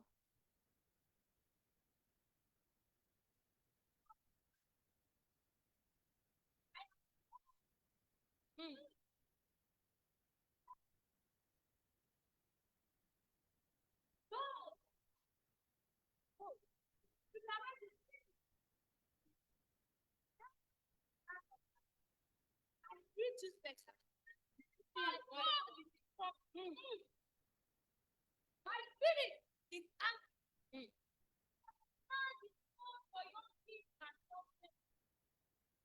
But when a gray hair has head of it, it is supposed to be the voice of life, and that really happens. But in the case of it,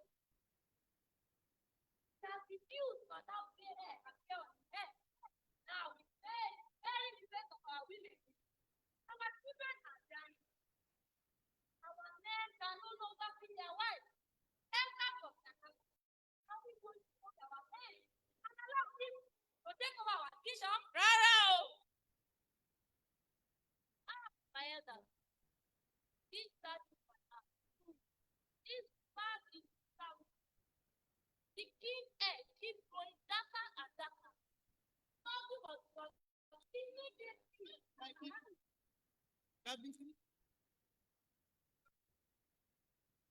Not as you have said, our land is known for young kings and short kings. Yes, the king has our problem. And now his face is staring me. What are we going to do? Why not? You are not humble better. You are carrying the flames of the kingdom in your head. Why not? You cannot see and hold our head. For when a woman is too long in her husband's house, it is not very. So the spirit cannot come and kill you for Samaga. We shall return back to salvation. We shall carry the banner of money to the big fire. That is here. The poor of the nation. Will you bravely carry the banner of money to visit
The lion of Sagaga, the king of our land.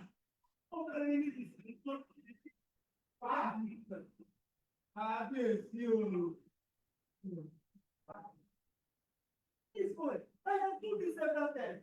You are supposed to be here to destroy by now. For your here, person and womanizing up and down into that. As you told Prince and you are, is this how you are supposed to live your life? Yes. What was the thing? You are supposed to be here.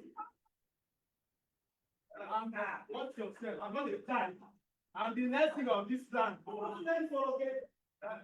Aba Esutu, the lion of Agaga.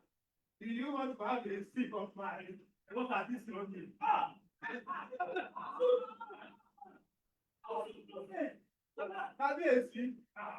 Kabiyesi, you reject my water this morning.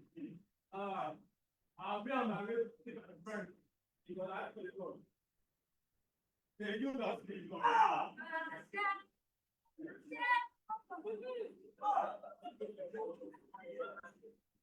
The sin of the father is already the God and the wisest.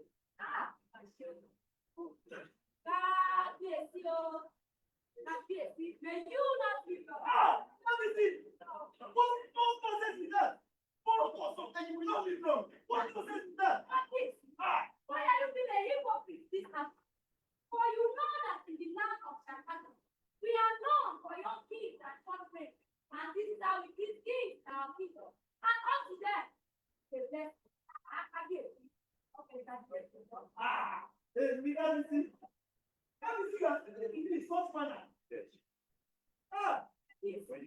People are tired out. Even the gods are actually with their spirit.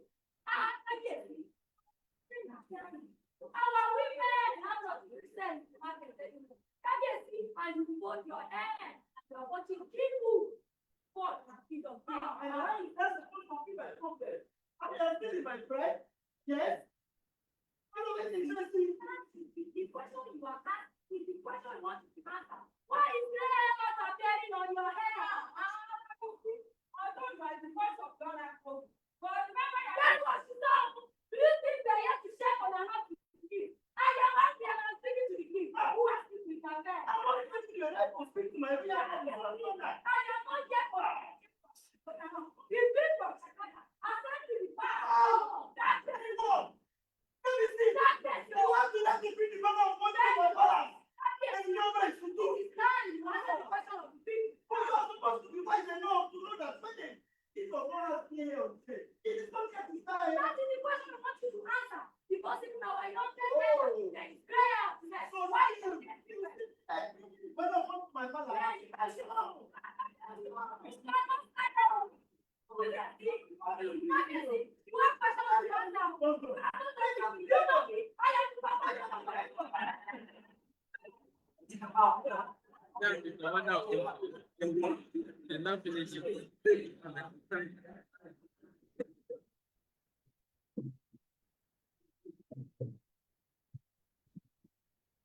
And he is nowhere to be found. After the visit to the king's palace, I fear and the king must have done something bad. Oh, I think I let the king. No. That is like I think you are right,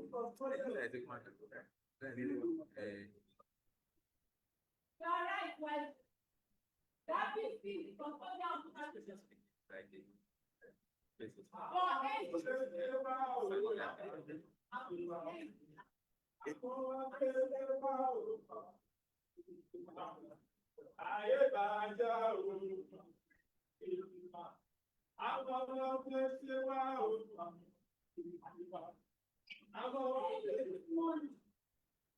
You are wrong. My people, we must never count this king, a king in this kingdom. My elders, I'm sorry. It is not your foolishness and blinded your eyes. What you said this morning, don't talk to me anyhow. Else in the end of that stupid garrison that came to the palace to challenge over a sutu. And now it is done. The king and the queen, the queen of the nation. He's a foolish man. He came to the palace to challenge over a sutu. Oh. He has passed the country and we will visit him. Not this way. On my way to the palace, if the guardian see the magical powder, he's granting immortality. We don't know the magic. You want to know? Foolish elders. We have to go. You come closer. I'm going to apply the magical function now on this unwise elder's head. Come closer. When I apply it on this prayer, your hair will come dark. See? After we don't get it.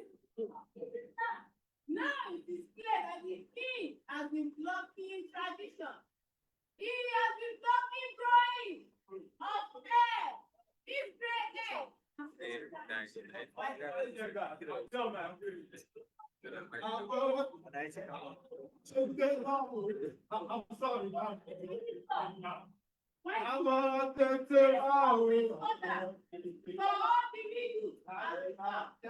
That is it. The king and the prison. Now, his great hair has been sent up and he has been sucking it. So the gods have refused to us. After all,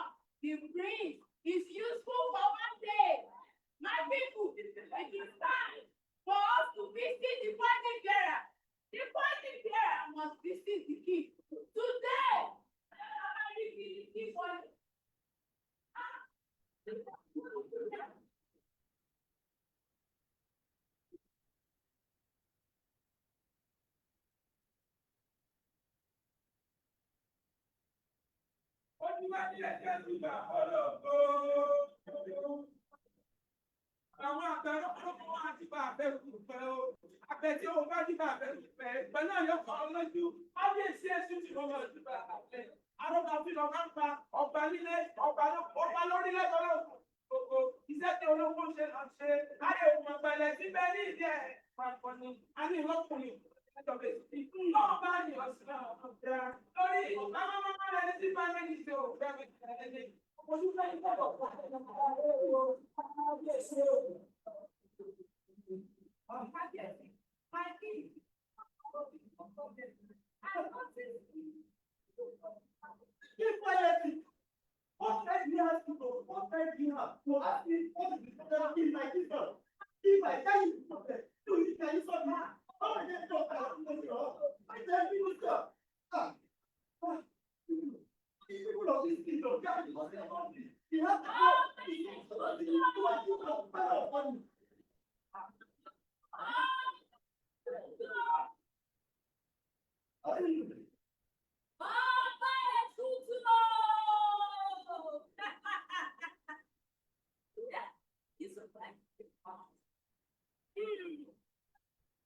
You see smells to the land of Kataga.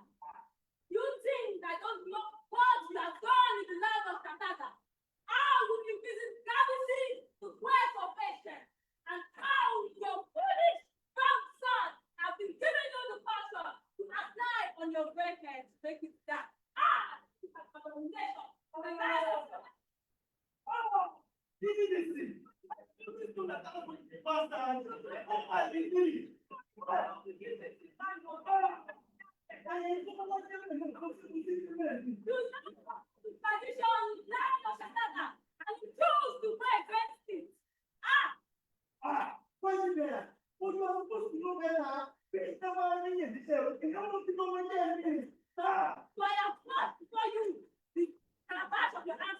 You shall drink today and choose to die. Or choose to die like the foolish thing that you are. You know what's wrong? You know what you are.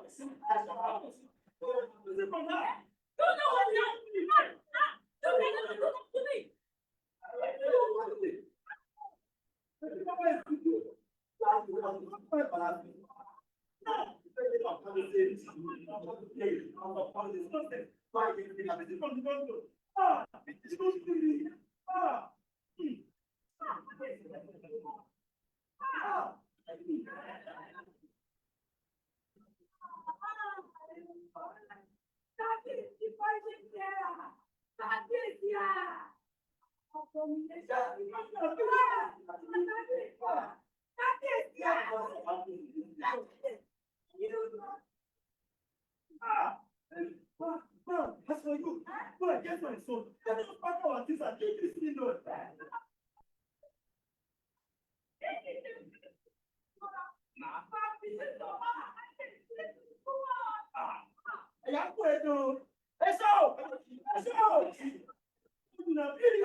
This is our kingdom. I know. Ọba Isusu. Ọba o. Ọba o.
Man, you always devise every means to remain in power.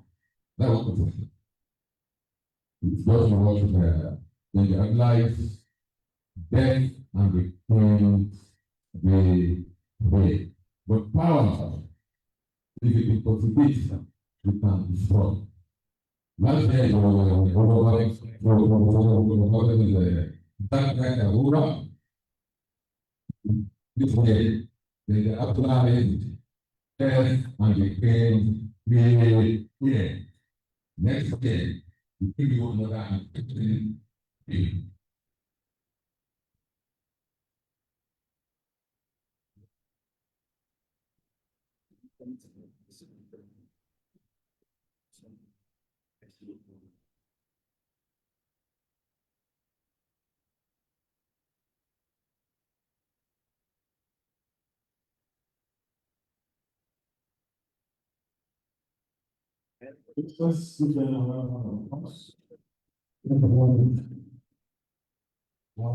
We have come to the discussion session. I would like to hand over the microphone to Chairman Emeritus Professor Femi Asofo that would direct the affairs of this session.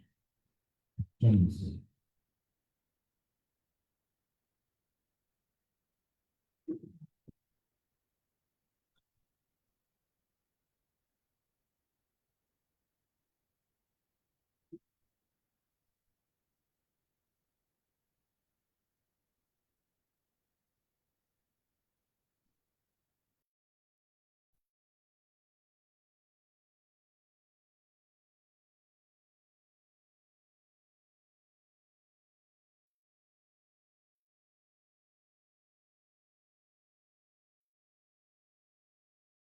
Well,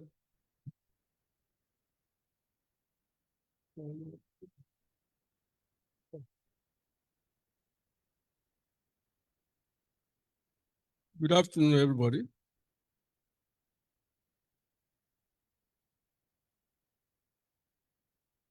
We've come to the very important aspect of this colloquium, the discussion. After all the papers and the play, I hope the discussion will be just as lively. I think what I want to do is, first of all, ask the people on the panel here whether they have any presentations, I mean, or any comment and so on before we go on. By the way, I want you all to please, if you don't mind, if you are still awake, to give a very resounding applause to the wife. Wait, let me finish what I'm saying now. To the wife of the Professor Obafemi, who has been sitting here, has not been really mentioned, but who has been very funny. Please, can you try and stand up so that we can see you?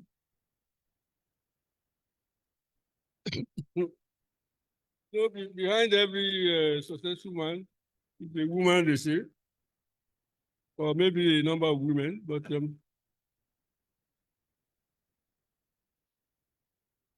we don't know. But there's a woman anyway, we know very well. So please, any comments from the high table here on this issue? What should I call you?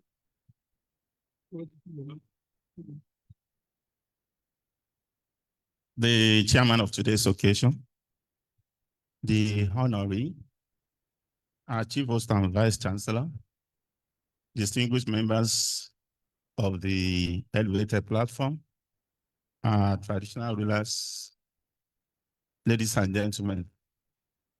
It is an honor and privilege for me to stand today before this distinguished audience that has come together to honor a man of honor, a man I described as a living legend, Professor Emeritus Obafemi.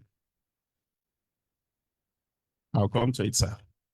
We have listened to the Vice Chancellor and the Professor who treated us to a very thrilling presentation. Professor Bamdele is also a product of Professor Obafemi.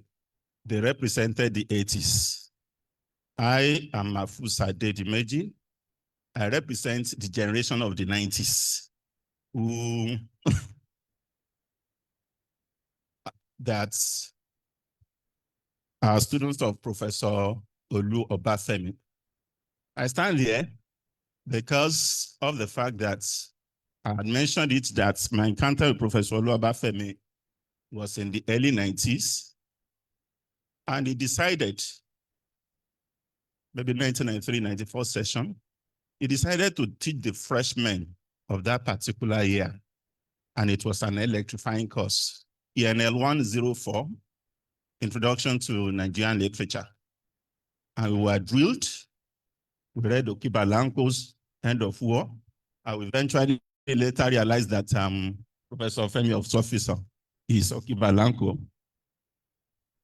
He was writing on that pen name. We read his own poem. We read many works of literature. And we wrote and read until some of us eventually became literary artists before we graduated. As a matter of fact, I published my own first collection of poetry as an undergraduate student of the University of Ilorin, all to the impact of Professor Obafemi. There's a gentleman here that has been seated here. According to his own account, he read my own The Word or the Sword, the 90s, and he was inspired. That gentleman today is here seated, is the president of the Association of Nigerian Authors. I wonder why Dr. Akambi has not been recognized. Please stand for recognition. He is the president of the Association of Nigerian Authors. He's a son and scion of the famous Honorable Justice Mustafa Akambi, the pioneer chairman of ICPC. And his successor is also here seated with him, Malam Denja Abdullah. So thank you very much. So I use that as a metaphor of Professor Obafemi's influence.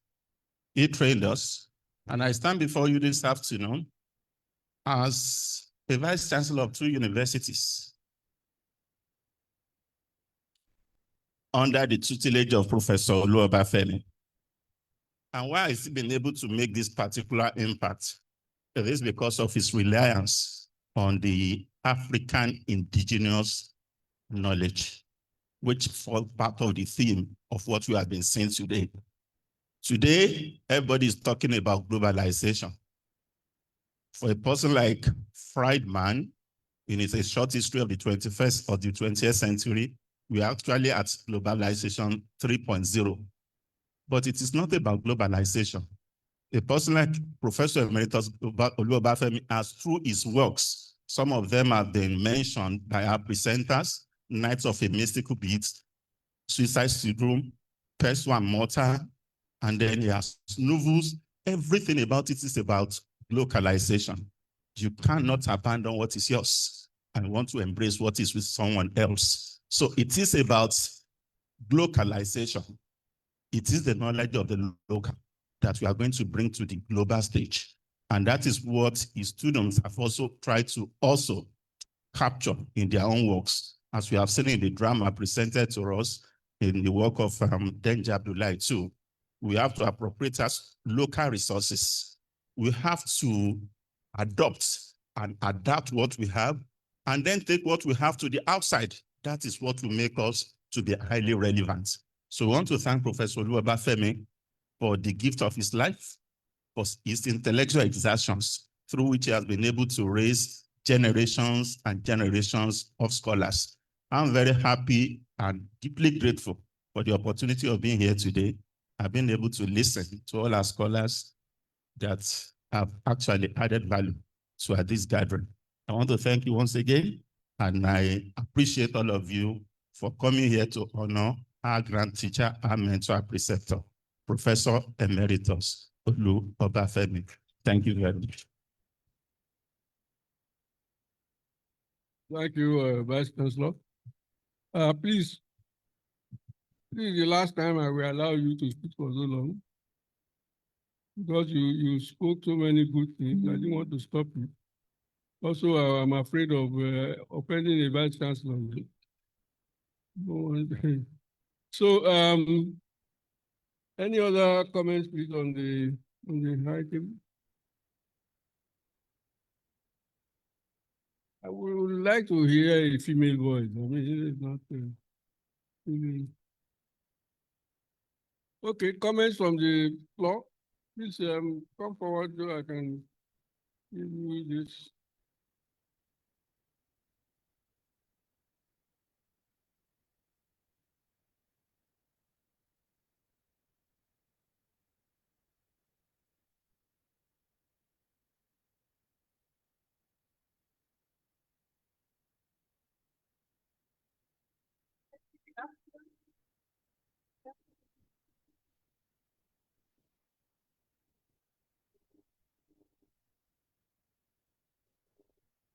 Good afternoon, everybody.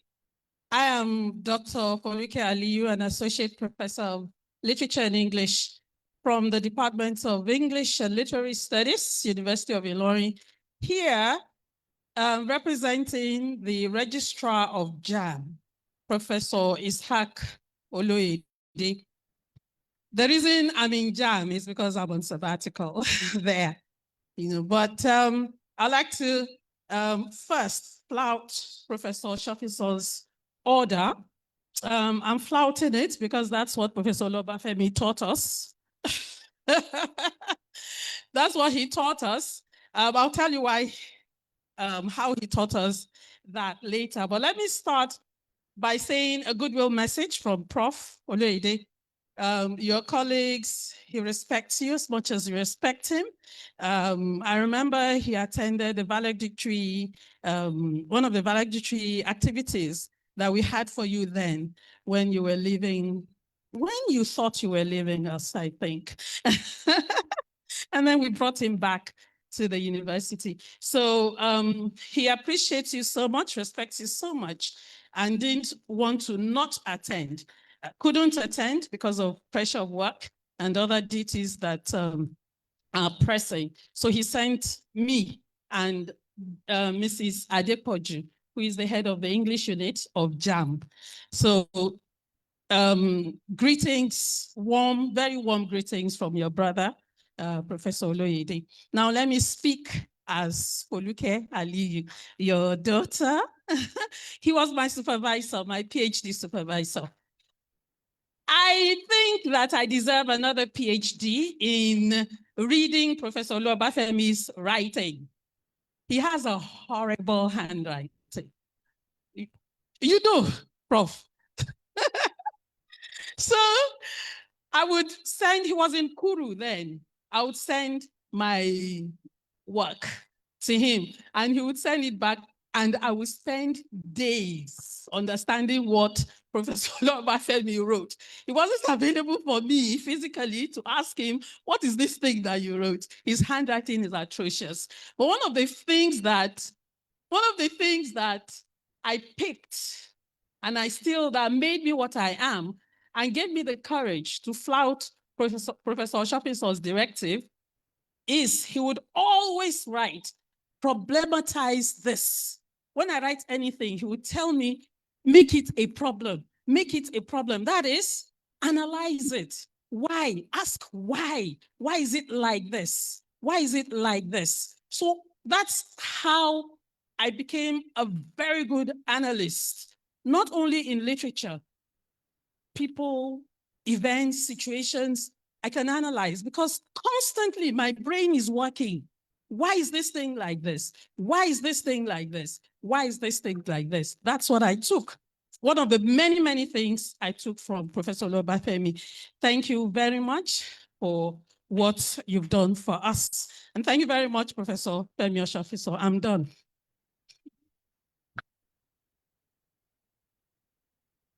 Why was it like that? Yes, please. You can read that. Okay.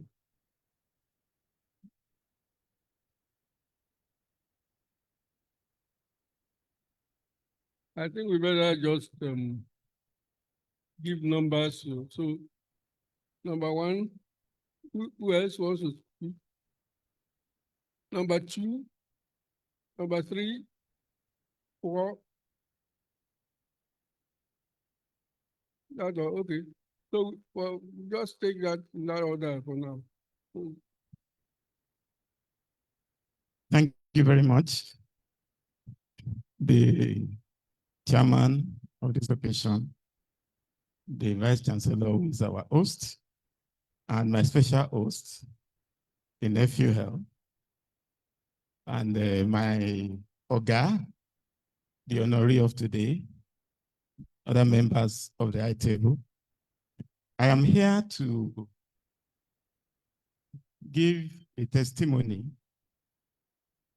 of my intellectual relationship with Professor Obafemi.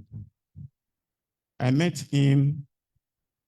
Okay, I am Shola Timothy Obatunde, also of the Department of English and Literary Studies, University of Ilorin, and ELS FUL. I'm on sabbatical leave here. So maybe I'm wearing 2 caps, but I have only one head. So I met him as Professor Obafemi in 1985 when I came from UI to do a master's program in English. It was in English language. I did literature in UI where I met Professor Femi Oshofiso, then Dr. Femi Oshofiso in 1983. Now, let me just cut it short. He taught us one literature course during that period. It was a language program that we were running. That would be the first time I would be under his tutelage. I was so impressed by the way he presented literature to us that had it been that there was a literature program in Unilorin that time, I was likely to return to my initial love because It was literature and English that made me to study English in the first place. But when I finished my first degree, I felt I needed to explore something else. That was what took me into language. Thank God I'm there now. Now, because of that love for this great creative writer and teacher, my first publication is remembering now. He encouraged me to write it. That was when he was head of department. And he made sure it was published on his writings. And ever since, that was 1991 session. Ever since, I've done 2 other major essays on him. I've looked at his works from a linguistic point of view. I won't be able to talk about that now. That may be for another day, if God gives us the privilege. So I am proud to say one of the first postgraduate students that came under his tutelage, and up to today, I can talk about it that he's been a good mentor. And by that, we have been able to mentor many others. Some of those who came to talk about learning after him, I thank God that I was involved with him in mentoring them. Thank you, Prof. Keep doing the good work.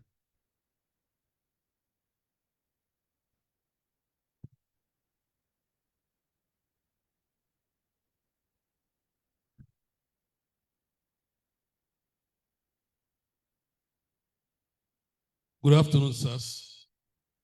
I am here on behalf of the 3 state universities in Kogi State, Prince Abubakar Audu University, Kogi State University Kaba, and my own university, Confluence University of Science and Technology, Osara. First, I want to respectfully align myself with well-established protocol. Our elders, we thank you for your time. First, I want to beg us, what is our take home from here? It's not enough to celebrate Professor Olu Obafemi and go away. But I want to assure the audience and Mr. Chairman, sir, that we in Kogi, we are not agurumo. Because of Professor Olu Obafemi and the mentorship, he mentored our elder brother, Professor, the FUL Vice Chancellor. We normally meet ourselves and tell ourselves the truth that leadership is a challenge, that we are going to render our still worship with our Creator. The welfare of our staff is our watchword. I want to assure you, Mr. Ayodele, let us look inward. Your message is well taken, but on our own, from the class rep, the lecturer, the professor, the ASU, are we doing our own bidding? Leave government alone. Let us check ourselves. Your message is well taken. We should reflect. Are we not agrumo on our own? Are we not sorting? That is the question for us. Say, take home. Government is not doing enough. We agree.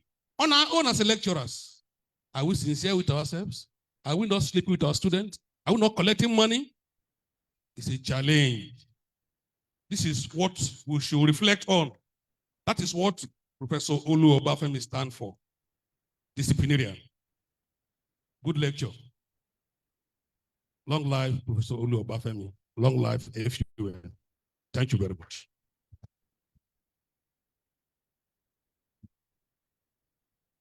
Please, I want you to remember that question. Are you doing enough on your own? Not just blaming the government. Go ahead. Thank you very much. The Vice Chancellor and our most distinguished honoree, Professor Olu Obafemi, the Chairman of the occasion, distinguished ladies and gentlemen.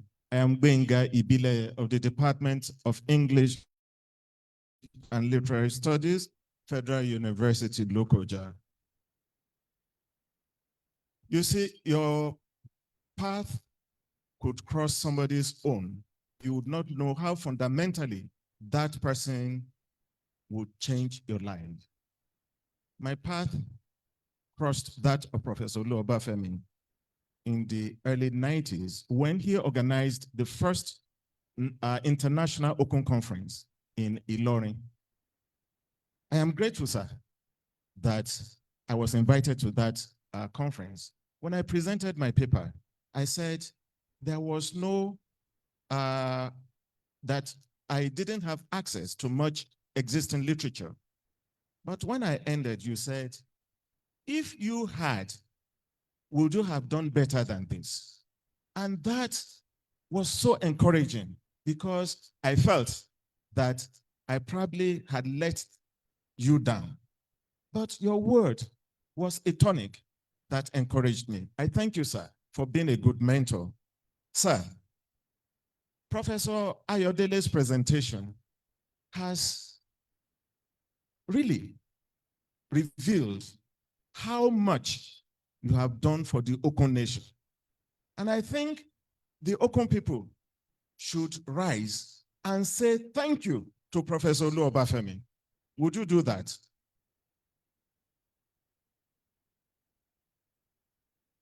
You see, colonization is crafted in language the most. And what Professor Obafemi has done in his literary creativity is to give prominence to the Okun language. And that is something we should be proud of. Professor Ayodele Bamidele sang the song. That song is global. It is quintessentially Okun. The proverbs that adorn the pages of his creative works are quintessentially Okun expressions.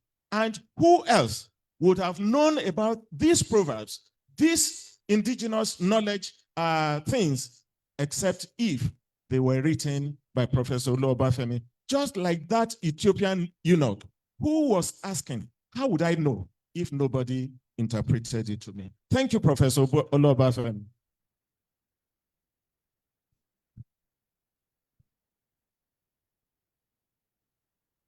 Nobody.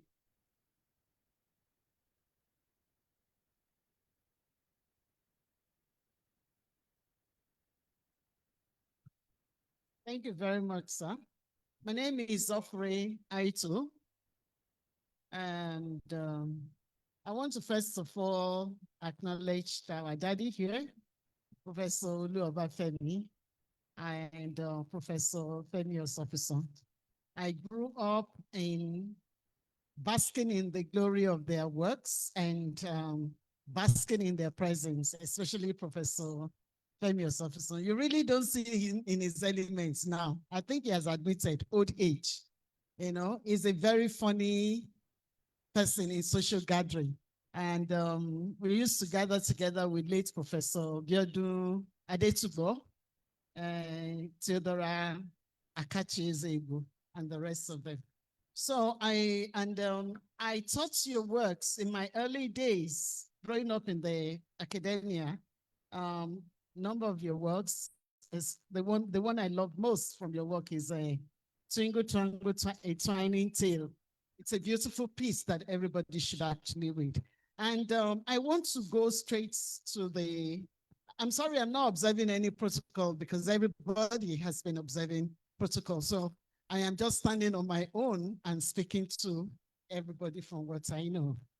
Okay, I want to commend Professor Bamidele for the presentation he made today. And I want to say every time I listen or read Professor Emeritus Professor Obafemi, I always remember John Osborne, Look Back in Anger. You know, his works resonates. John Osborne's Look Back in Anger because he draws from that space to address why hinging his work on the indigenous crafts and gifts that we have. That is the mythology of African and Nigerian mythology, norms, beliefs, and all of that to address sociopolitical issues. And you could sense the kind of anger coming out of the work when he presents it. And I say, thank you very much, sir. Same thing for Femi Osofiso. Yeah, please, I think they deserve that acknowledgement. And so I want to also ask, unfortunately, the first presenter, Professor Ajayi Shoyinka, is not here.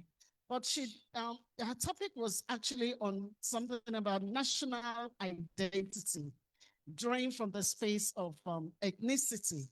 And, I quite enjoyed the metaphor that she used, the Ubuntu, and drawing from the open mythology and all of that to address political discourse of national identity or nationality.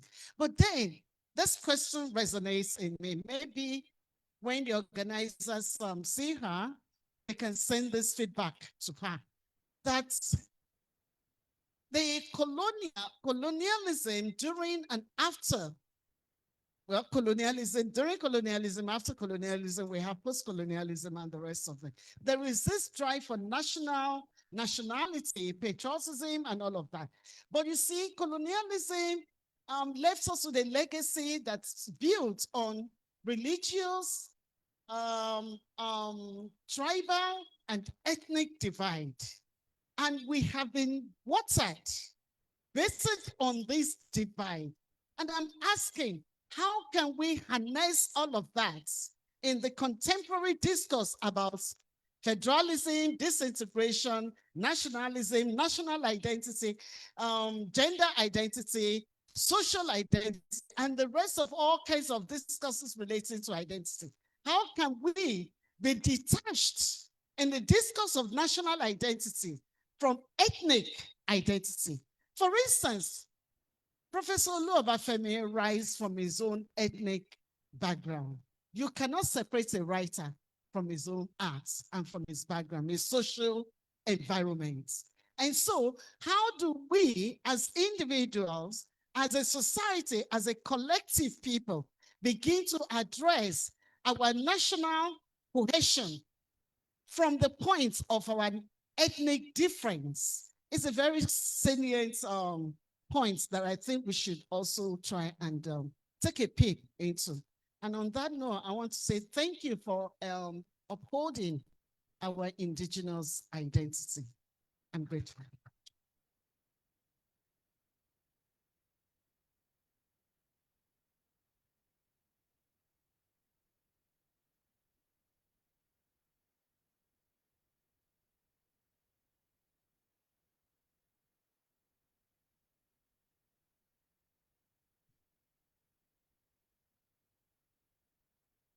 Take this one.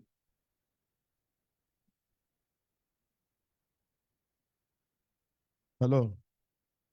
The Vice Chancellor, yes, sir, the Honorary, and the wife of the Honorary, and of course, the chairman of today's occasion, Emeritus Professor Femi Osofiso, who also doubles as the chairman of the Board of Trustees of the Association of Nigerian Authors. And for what reason I'm standing before you here today. And I also recognize my brother, Professor of African School of Economics, Professor Adedimeji Mafus.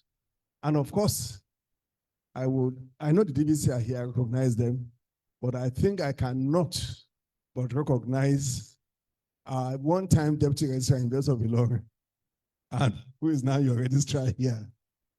I recognize Professor Dr. Koji. I recognize you, and other members of the high table here. Actually, all those who have been speaking here are tilted more towards the literary arts. But I, that I'm standing for, you belong to two worlds. I belong both to the science world and to the arts world. And I can say that each time I've had to be in public occasion in Kogi State, particularly outside, within Lokoja, Either I came to work or what. But if I have to be in attendance of a program, the two people that have singularly brought me to Kogi, who are two mentors, one of them took me to the sciences from Okun, Professor Ewu Omatesho. The second person that brought me on the art field is our father, Emeritus Professor Obafemi. If I am to write my memoir, the two of them have played a significant role in what to shape me into what I am today. And I think I shall be eternally grateful, not just to Kogi State, but to Okun Land in particular. Having said that, I'm currently the national president of Association of Nigerian Authors. About 6 of the past presidents have been in the literary arts. And that has started with Professor Chino Achebe, Professor Colloquium, Professor Femi Osofishan, late Kensaru Wiwa, and then we also have Professor Obafemi himself, and Professor Remiraji, Faculty of Arts, Ibadan. And of the 6 of them, 4 of them are academics. And there are others who are in the humanities, like Abubakar Gimba, and there are 2 of us who are in sciences. That's myself and Professor Dr. Wale Okedinhan. It would never have been possible if those in the arts do not have that large heart to encourage those who are in the creative environment to bring out their talents. They gave us that opportunity.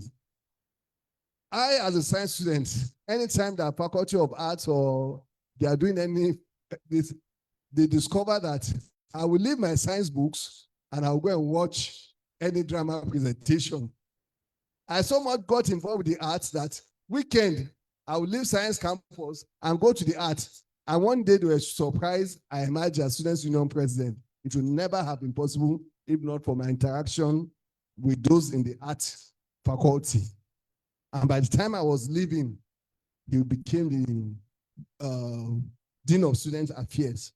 One thing that stood him out is that when Kautaruwa was executed in 1995, no state of the Federation wanted to host Anna. He was the only one that took it and was the only one that accepted to hold as Anna. Again, during ASU strike, once he talks, if there's any problem with the University of London, it's only his voice. So when I was observing, so the first time I met him, that's his rapid, husky voice that I noted. Initially, when I see him, it was his short gait as he moved around the campus. But that day, I met him with Professor Isiaka Aliagan. He said, "Oh, Isiaka, how far have you gone with the annual review? Please quickly prepare." It was living as the president. So we never met again until in convention. I see him. I see Professor Osofishan. I was lucky I had the opportunity of interacting with Professor Larutini. I looked at them in awe. I was looking at them. I was not interested beyond honing my skill. I was gradually learning from presentations, which even I've learned today. I cannot comment on those academic things that they are, but because I was creative. So when one day I approached him, I said, "Prof, sir, we in Kwara, there was crisis in Anna. It was tough from 2019. And when he stood with Professor Osofishan, that crisis instantly went down.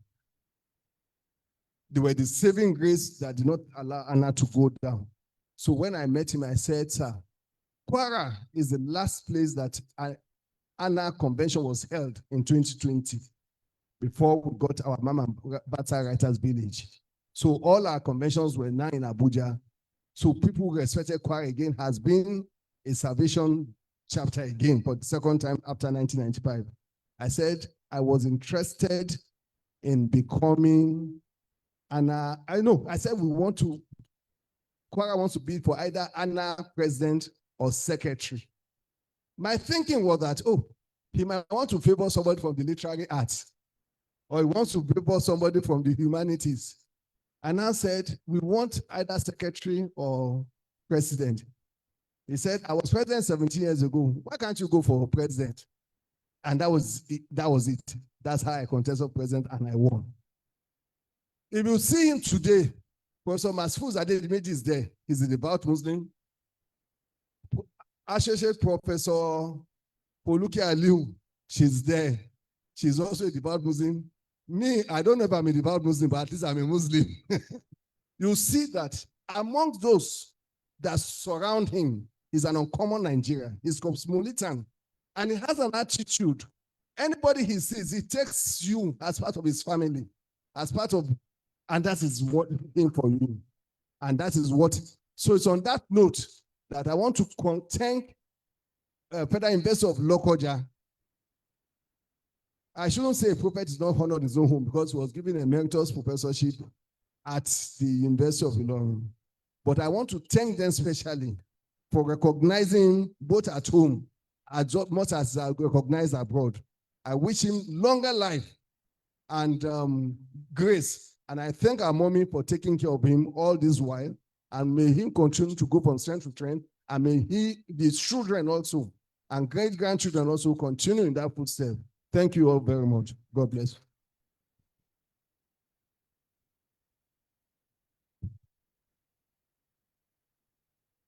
Well, I think there was one person more.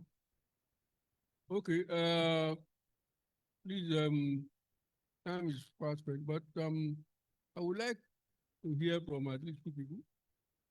That's first from the students. You're all there at the back, and I'm sure you must have gained something or lost something. I don't know what.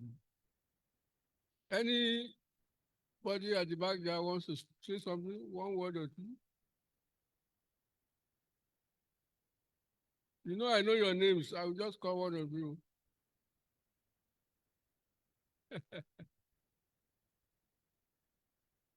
Please come forward and just tell us something about this. Don't want to hear from the old people.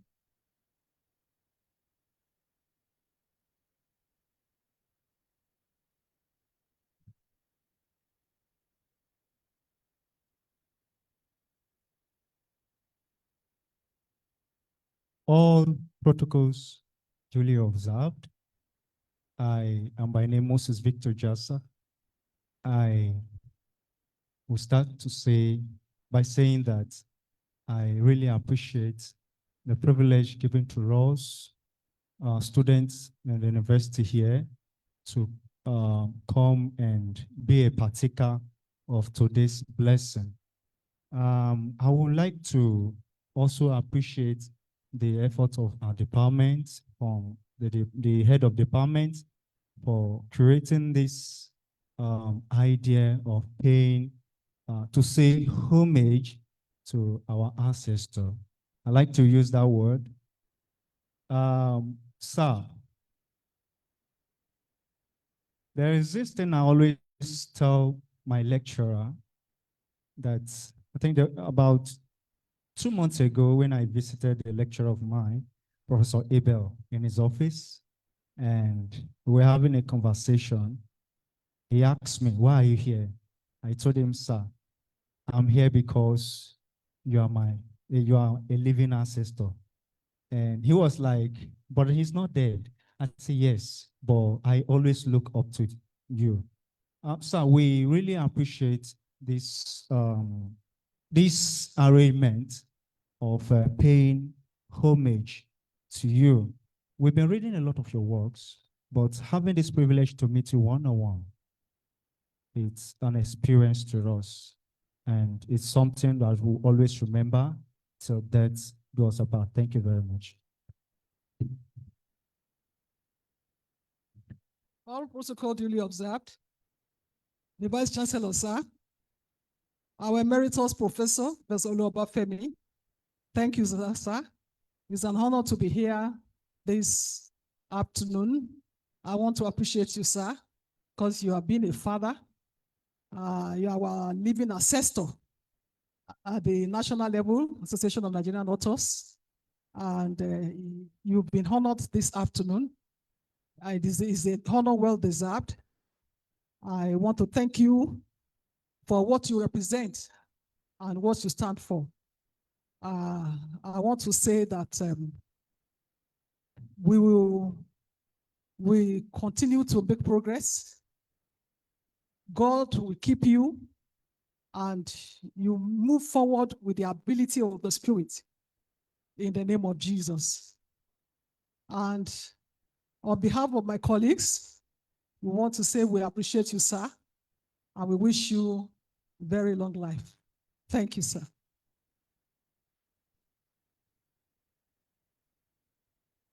My name is Daniel Friday Ayegboka, the 65th National President of Bunu Student Union. Our daddy has been our grand patron for good 45 years, in which Professor Emily Alenika is part of our matron. Daddy, we want to appreciate you because, you know, we the students, we can splash dirty on him. He won't do anything. If we have program, he will come and then he will start with us, finish with us. Even if everybody are fighting and anything is not going well, Baba, we try to settle, and he stood with us till he retired as the grand patron. Baba, we want to say thank you for everything, being our mentor. We don't know what they have because we don't appreciate our own. But we want to appreciate the VC for the honor. Thank you very much, sir. Well,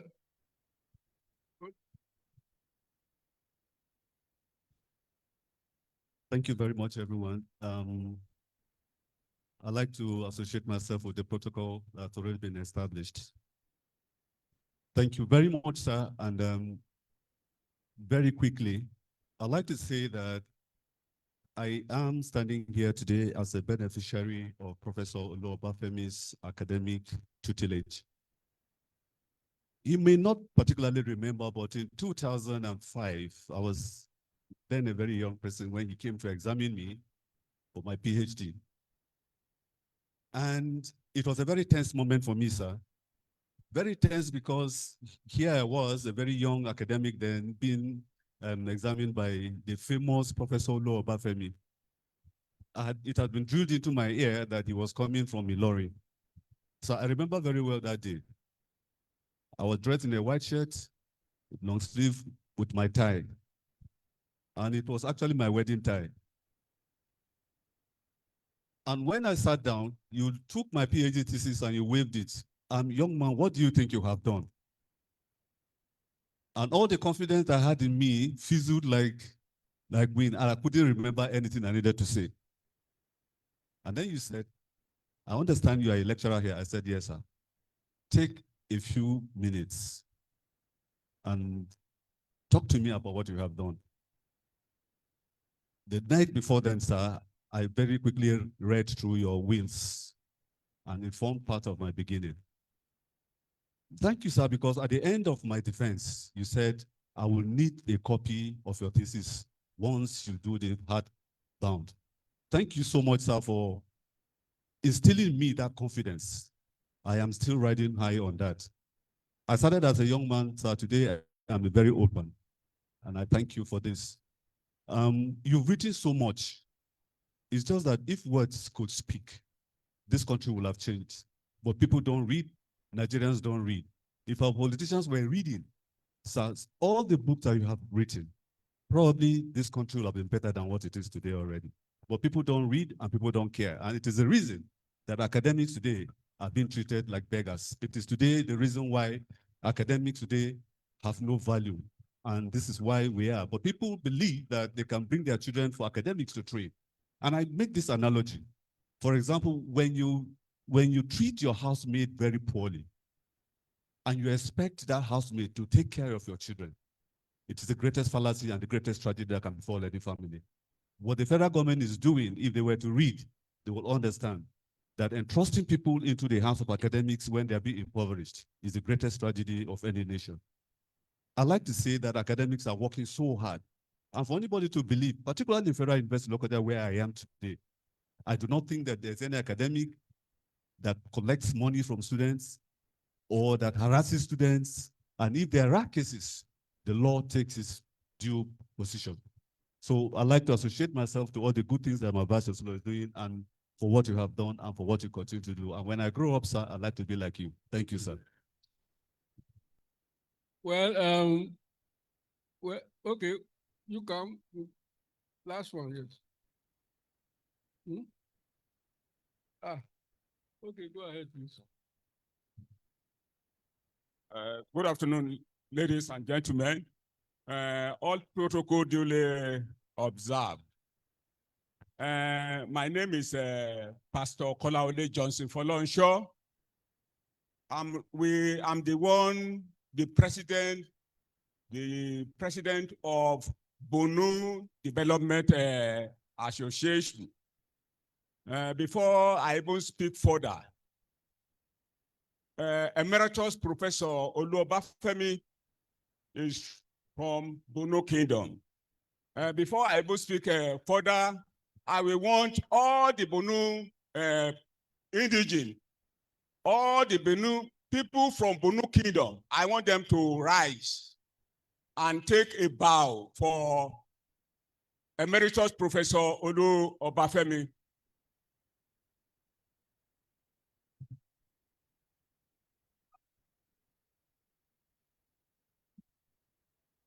Thank you. Thank you very much. We are so proud of our daddy. Emeritus Professor Obafemi is from our kingdom. That's Bono Kingdom. You know, I even expected many of us supposed to be here today. Our daddy, Professor Emeritus Professor Obafemi, is well respected. Many of us we copy his good leadership. Like me that I'm talking now, I'm also a student of University of Ilorin, and I know what he did for me when I'm in that university. Words of encouragement. We also thank the authority of this university, that's Federal University Lokoja, under the leadership of our amiable VC, that is Professor Akewumi. You know, I want all the Okun people here, I want them to arise. Sorry, I want all the Okun people. If you are from Okun Kingdom, arise and bow.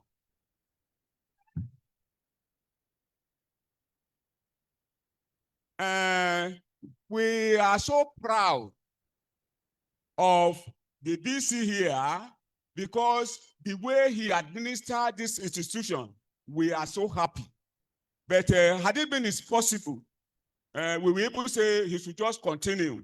He should just continue. Because there is a lot of, he put in a lot of knowledge. He interacted with so many people. He doesn't look at himself that is above all. He humbled himself, and that is why he's administering this institution very well.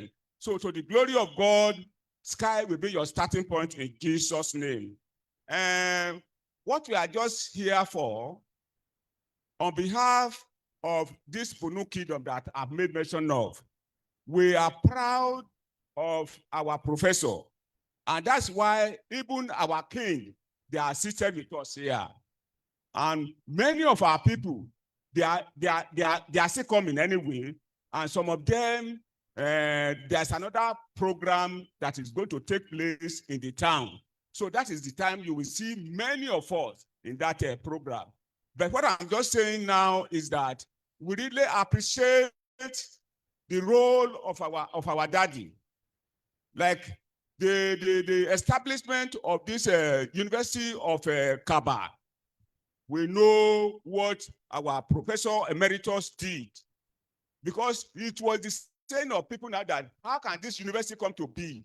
But to the glory of God and to the glory of Professor Olu Obafemi. So we appreciate him, and that's why forever and ever, like now, forever and ever, any of us in our kingdom that want to even go further, any of us that is aiming high, definitely we will get in contact with our Father.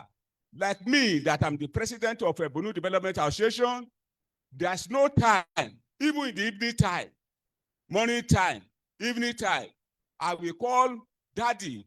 He say, is this not my general president, PDA, that talk, that I should not be bothered, that he will be able to talk to me. So to the glory of God, we appreciate. Thank you very much.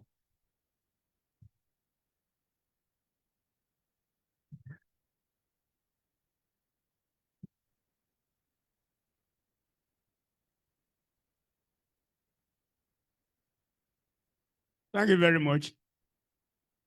Mr. Vice Chancellor, sir, my Oga, Professor Sobison, the registrar, and all professors that are here, all other protocols duly observed. Well, if I do not talk today, I will not be doing justice. One, the Vice Chancellor is our own in Kwara. My honoree for today is also our own in Kwara. So when we now start the monopoly of these two great men, Kwaras will give me a query that you are there. You are from Kwara. They were talking and you keep quiet. I think in our platform, Senate platform, I made one remark that I've gotten the opportunity of working with 10 vice chancellors, 4 in Ilorin, 3 here, 3 in other places, 10 different vice chancellors. And to the glory of God, my rating, as far as I'm concerned with my experience and with my age, I rated, and I'm very, very fortunate that this university, the first and second position, can be allotted to this university. That is Professor Akinwumi and Professor Rafidadi, first, second, and then Ilori. Madam the registrar could testify. I think Sam Shedin also had open policy. So all achievements here that we have been sanding are able to come about because of the intellect of Professor Akinyemi. 1998, I was to go to a conference in Abuja, and our dear honorary today, my dear professor, my dear mentor, Professor Olu Obafemi, was the first that encouraged my first publication in University of Ilorin. And I will ever continue to remember it. And he's so gifted. You cannot approach him and be unhappy. He's always very, very, he just relates with you very easily. No controversy. And you are encouraged. And I think it is some of these habits that will continue to stay with us. With you and Professor Akewumi, you know, it's half now, half Kwara, half Kogi. So we that are not from Kogi State, that are here, let us also stand up. We that are not Okun, stand up. And let us bow down to these two great achievers. Thank you and God bless you.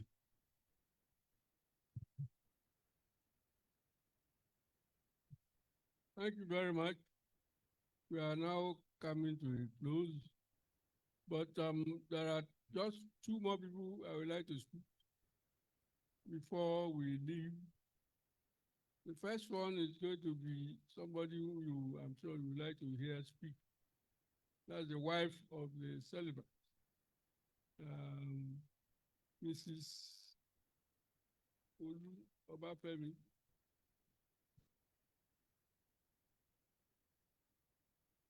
And the second one, before she speaks, he doesn't know that he's going to speak, so I better tell him so that he can prepare. And that's danger Abdullah. So after Madam Danger, you will speak, and then we round up this one. Thank you. I will tell you why you will speak later. I'm standing on the existing protocol. And this is my first time of attending this program. For the past 2 years, I've not been around, either I would not be in the country. I'm not going to talk on behalf of my husband, but I want to talk on behalf of Professor Yemi Akinwumi for breaking the gist of Mejelabere that Oku people used to say. Mejelabere for recognizing the relationship between the Obafemis and the Akinwumis. I think we know each other since 1990 something. You and Professor Obafemi went to Germany together, and we slept in your uncle's house in Lagos. And apart from that, we are neighbors.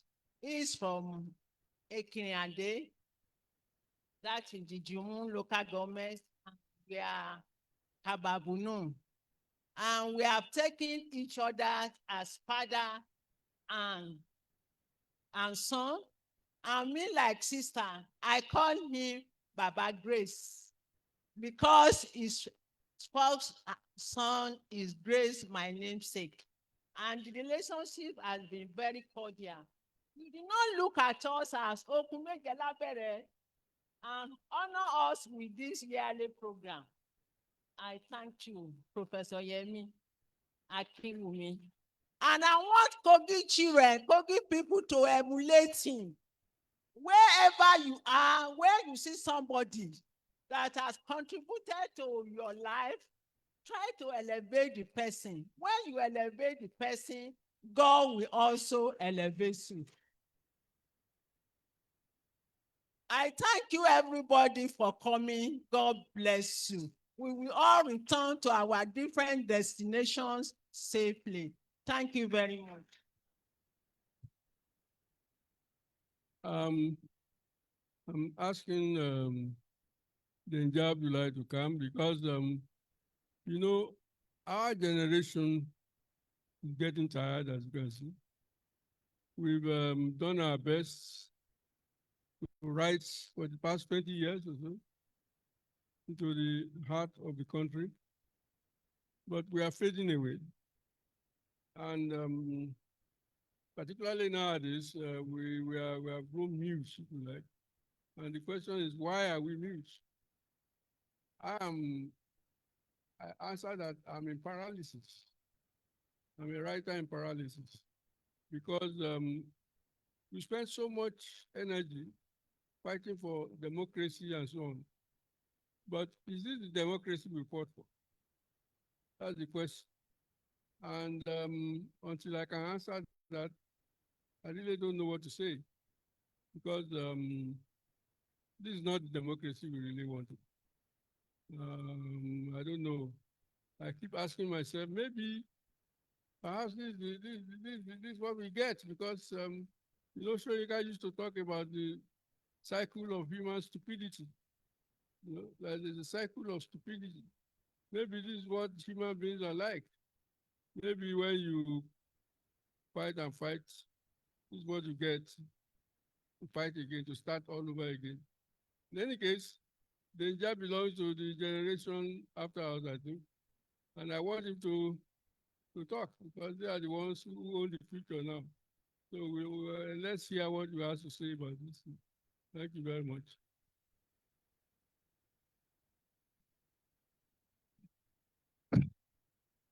Distinguished Vice Chancellor, Honoree, the Chairman of the occasion, and distinguished ladies and gentlemen. Professor Oshobishon has just given me a very big task. and let me see if I can accomplish it. Well, what I will say is that the likes of him and Professor Obafemi, they are our forerunners. They taught us very well. We read them as students of literature in the University of Jos. I read English and literary studies. We read Moro Todo. Later, we saw the man himself in flesh in the Association of Nigerian Authors. We read Night of a Miscubist by Professor Obafemi. And as a master's student in 1991-92, when Professor Obafemi was head of the department, I came into the department as a master's student. And he taught me. He taught us drama. He taught me so well that when I started writing, when I was to write my first play, what was ringing in my mind is that this play that I will write, how will I write it in such a way that he will be proud of me? Because what I learned under him is that the people must always outlive the palace. Whatever you do as a literary artist, you must be seen to be on the side of the people. That is, so when I was to write the play you watched, I wrote that play in 1994, and the play has traveled virtually the whole world. It has been staged in virtually every part of this country. The idea is that this play, how do I end it? In such a way that it will end like Night of a Mystical Beast. It will end like Naira has no gender, you know, in a progressive way, because that was what he taught us. So we're ever grateful for that teaching. And again, there's something very unique about, I may be partial. I'm a son of the soil. I'm from Lokoja. I'm from Oku. I'm a Waro. This university is located on my great-grandfather's farmland. Now, there's something very unique with academics in this belt. I will not mention their names. You know them. Professor Adiremi Bamekule, and many of them. Go and take them one by one. I'm talking of the old guard, Professor Obafemi's guard. They are people that are selfless in their service to the community. They are cosmopolitan. Whenever you see them, they don't play politics with knowledge. They don't play politics with advancement. They don't play politics with progress. They are sacrificial. Professor Obafemi has been like that all along. And that is why many of you could associate with him.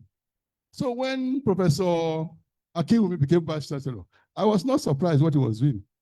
Because that is a typical, you know, very free-minded. Sometimes you will not even know he is the Vice Chancellor. Sometimes he comes to an occasion, you will wonder, should the Vice Chancellor be here? I've met him in a couple of occasions. He has watched this play about twice. When I saw it, I said, Professor, he was sitting down before we came in. So that attitude is a typical attitude of people beyond academics. Go to the military, go to the civil service. That is the way the Okun people behave. Anywhere they are, it will be progress, advancement. So, Mr. Vice Chancellor, we'll be following your progress in this university. At least your social, I follow everything. And I can say wholeheartedly that you have done very well. And everybody following you, watching you, they know that you have done very, very well. You have left a very big shoe for whoever will come after you to fit into. Now, finally, we are all very proud of Professor Obafemi in the Association of Nigerian Authors. Beyond being a student, I later worked with him in the Association of Nigerian Authors. Imagine somebody taught you as a student, then you now became a member of the Executive Council of the Association alongside him, and eventually I became president after him. He was president of ANA in 2001 to 2005. Am I right, sir? I became president of that same association in 2015 to 19. And I know how he was very supportive of my aspiration. Beyond that, Professor Obafemi will interview me, even before I became president of ANA, interview me as an interviewee for something that he will publish somewhere. One of the best interviews I've had many years back, him interview me. Not saying that how can a teacher interview a student to publish somewhere. And yet sometimes when there are opportunities, he will call me. Then yeah, do this, apply for this. Something that will fetch you some substantial gain as somebody without you discussing with him. He has done that severally. And again, Professor Obafemi has also supported the Association of Nigerian Authors. When I was president, he gave a lot of support behind the scene. And because of that, we are setting some examples. We will definitely not let you down, Professor Oshopisho. If you ask them today, when they were president of ANA, what they think, Oshopisho was the third president of ANA, what they think Obafemi was like 8th, 7th or something, what they think was not achievable during their time, we achieved it for them many years after. The ANA president is here. ANA as a body today, among all professional associations, whether it's MBA, whether it is all those with money, ICANN, ANA has the largest building, sprawling building in Abuja that has been fully built on a land donated by Mama Vasa in 1985 that is now called Mama Gia Writers Village in Papi, Abuja. Come there. All sorts of facilities are there because we took a cue from them. Then, one more thing before I go to sit down. Because we're already in the spirit of giving back. The current president of ANA that is sitting beside you, that spoke earlier on, Dr. Dipo Akambi, established from his own pocket a writers' residency in Iloni called Imodoye, Writers' Enclave. Writers all over the world, all over Nigeria, they've been going to that residency. ANA, just last month, finished what we call Ken Saruwiwa International Writers Residency. For 6 writers from all over Nigeria, they've just completed that. And I, my very self, in the next 3 or 4 weeks, I am going to inaugurate what I've called Agbaja Plateau Writers Residency, located about 70 kilometers away from here, so that will be the legacy we are leaving behind. And the Federal University Lokoja here, there's something, this is unofficial. That residency will be affiliated to the Federal University Lokoja because we have to keep it alive. And Professor Oshopisho too has had a residence in the years past. So, sir, the Vice Chancellor, this university, this association, on behalf of the association, we will pledge our continued support, collaboration, and I assure Professor Oshopisho, Professor Obafemi that we'll continue to follow your footsteps and take things to higher height. Thank you very much.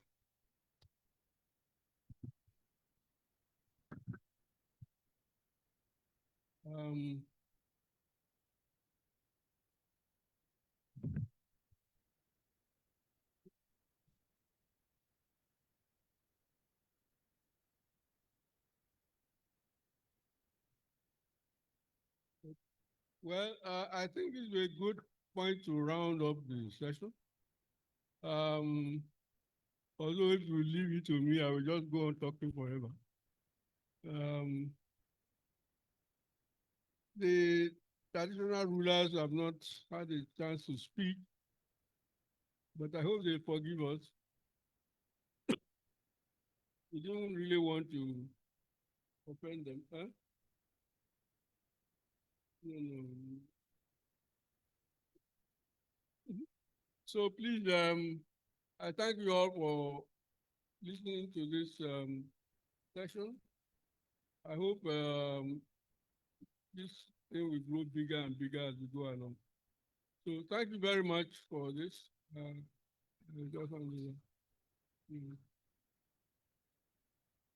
Thank you very much. Please, can do better than that. Can give. Thank you very much.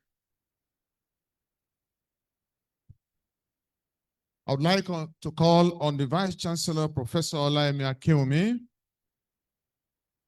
for presentation of souvenir to the honoree and our discussants.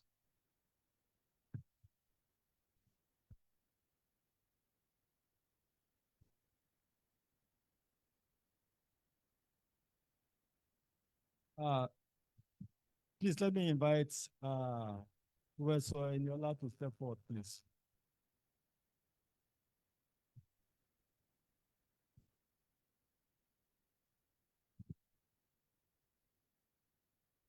Sorry.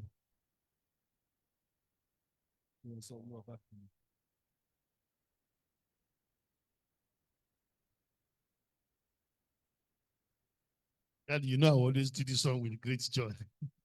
So please, sir, even though you know me when I was a toddler, now I can tell you to stand up. On behalf of the Vice Chancellor, Federal University of Lokoja, my Egbo, Professor Olayemi Akinwumi, it's my pleasure to present this souvenir to you, the mementos of your impactful leadership and mentorship in the academics. Congratulations.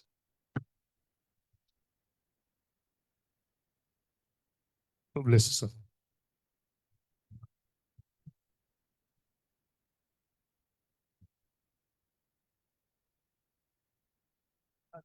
Please.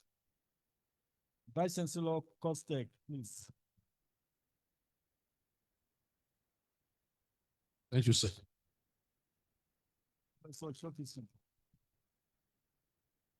That is, on behalf of, please stand, sir, with due respect, on behalf of the Vice Chancellor, Federal University Lokoja, with compliment, I present this to you on behalf of Professor Olayemi Akinwumi for honoring us as chairman of this third colloquium for the honor of Sir Obafemi. Thank you very much, sir.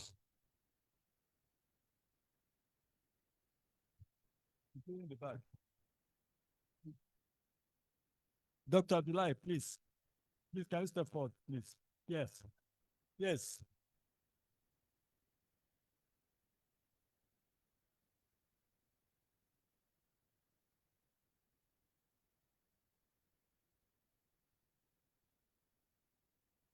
Yes, sir. Please. So, Professor Adedimeji, please. This is presented by the Federal University of Lokoja for your astuteness and for being a beacon of emulation to young people in the academics. Congratulations. Mr. Bamdelis.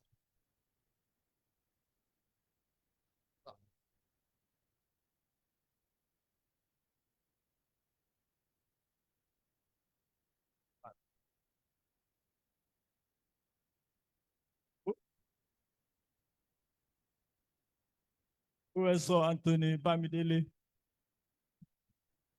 Professor Bamidele, please step forward, please. DVC academic, please, can you step forward? Yes.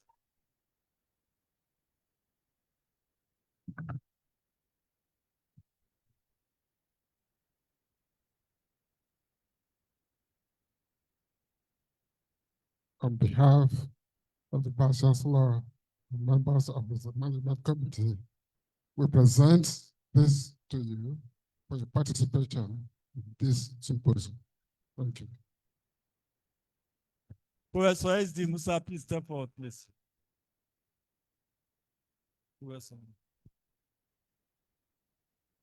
Professor Issa Momo, please. Professor Issa Momo, please. Thank you, Prof.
On behalf of the Vice Chancellor, Federal University Lokoja, I present this to you for your wonderful contribution to the success of this occasion.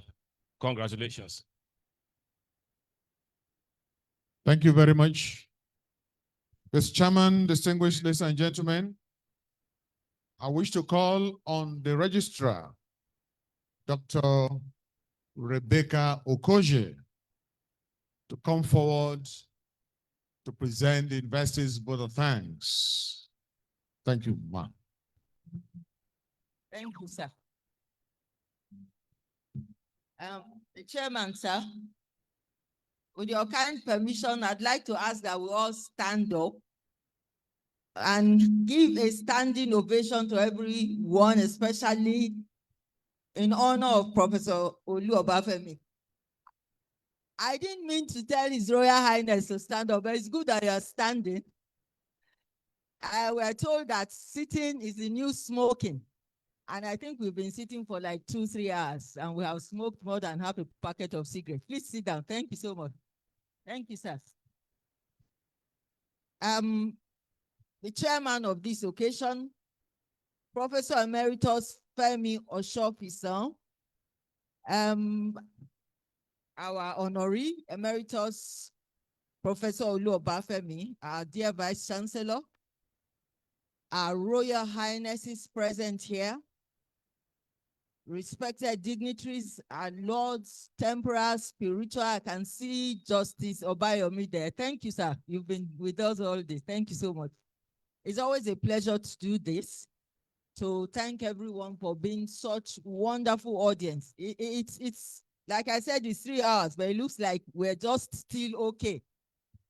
Nobody is actually uncomfortable. It's been as characteristically expected an Olu Obafemi lecture, eclectic in all its form. You recall that, our eclecticism? So this is the third of the series, the Colloquium series. The first we had was the artist as a revolutionary, Olu Obafemi's aesthetics, held on 19th October 2023. The second one was Olu Obafemi's post-feminist vision, drama materialist, aesthetics, and the Nigerian woman.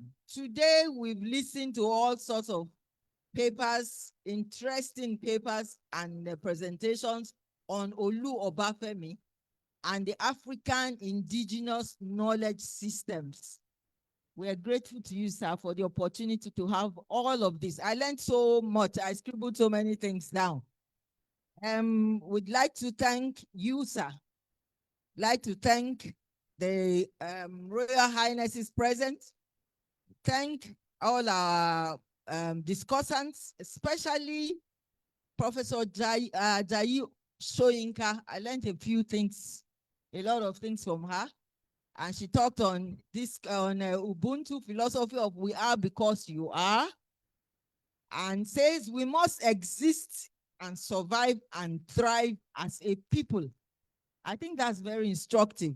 Most of what we listen to, like Professor Abel observed, if writing were to be the solution to our problems, I'm sure by now Nigeria would just be very good because we have it in abundance. So we thank you all. I'd like to thank our visiting vice chancellors. You've been wonderful. I was just sharing with the DVC admin that your hours here for VCs to stay 3 hours here, I know what it means, going by what our VC does. So we're very grateful. I'd like to thank the representative of JAM. I have a long list here, so I'd like to just rush through it. There's Dr. J.U. Amodu, KSU Kaba, Registrar. Thank you, sir. Colonel retired Yomi Dare, I think he stepped out. Professor K.I.T. Eniola, VC Kogi State University. Engineer Professor A.A. Salawu, our own, he's our own here, FUL. But he's VC on loan to VC, Confluence University of Science and Technology.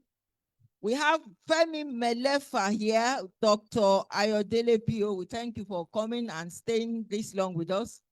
Of course, we have thanked our Royal Highnesses. Thank you for adding royalty to our colloquium. Thank you so much, sir. And your royal blessings, we appreciate it. And I will say our own Dr. Foluka Aliyu, representing JAM Registrar. I have my Unilorin family here, Professor Akombi, Dr. Aliyu, and a couple of others that are here. Thank you so much for celebrating Professor Olu Obafemi with us. There is Mrs. Modukbe Ola Oluwatoyin, representing, I said that, the JAM Registrar. Thank you so much. Otumba Adeola, thank you for coming.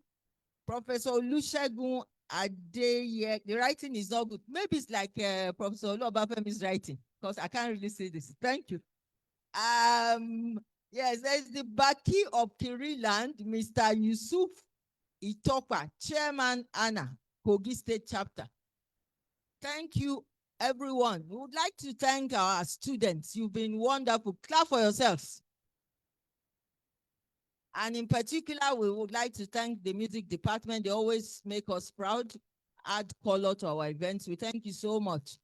The LOC, chaired by Professor M.S. Audu, does a great job every time. So we thank you so much. And we have the ICT group here. Thank you. Our security personnel, sometimes we do not remember them. They are everywhere making sure we are okay. We thank you so much. And everyone, thank you for making this another great success. Thank you so much. I have my personal people there. Sir Kiri, I can see you, and Mommy Christy. Thank you so much for coming. Thank you so much. Thank you, everyone. On this note, I'd like to hand this back to Professor M.S. Audu. I really cannot see that writing.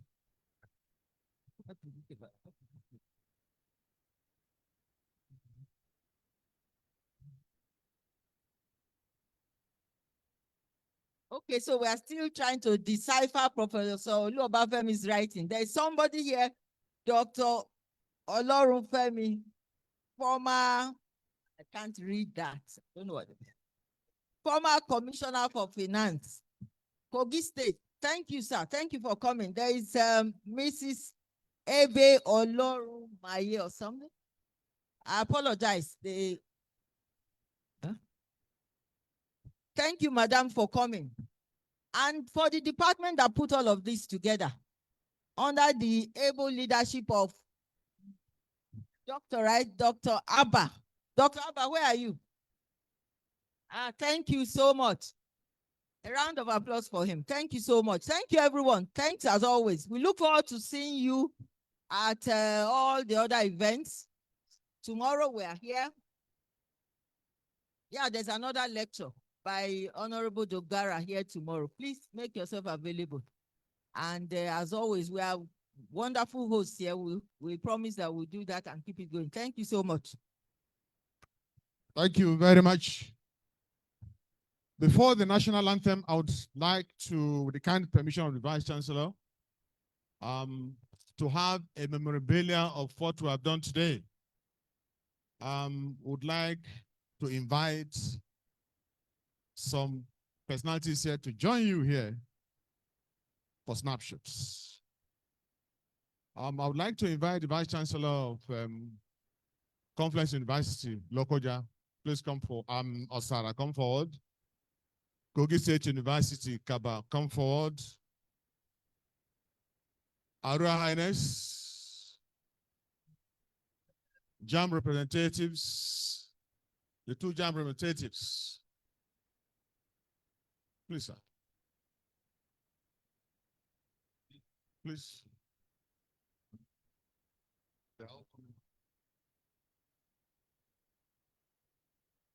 Deputy Vice Chancellors, the Registrar, the University Librarian, our lecturer, Professor Bamidele. I'm Mr. Denja, Dr. Denja, please come forward. Anna, National Prep, please come forward. Anna, local, come forward.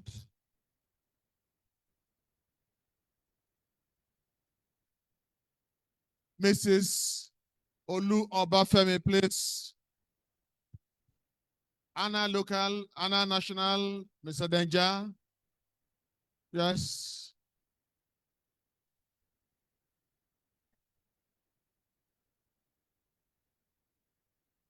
Head of Department of English, Professor Peter Okpe, please come forward.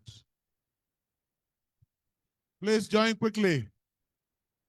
The Head of English Department, Professor Peter Okpe, please come forward and join.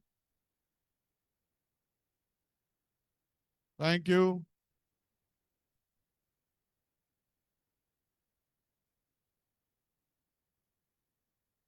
Okay. Tell him. Tell him. Start national anthem. National anthem. The music, tell them. Thank you very much. Thank you. The national anthem, please. The national anthem. Stand where you are. Wherever you are, national anthem. National anthem.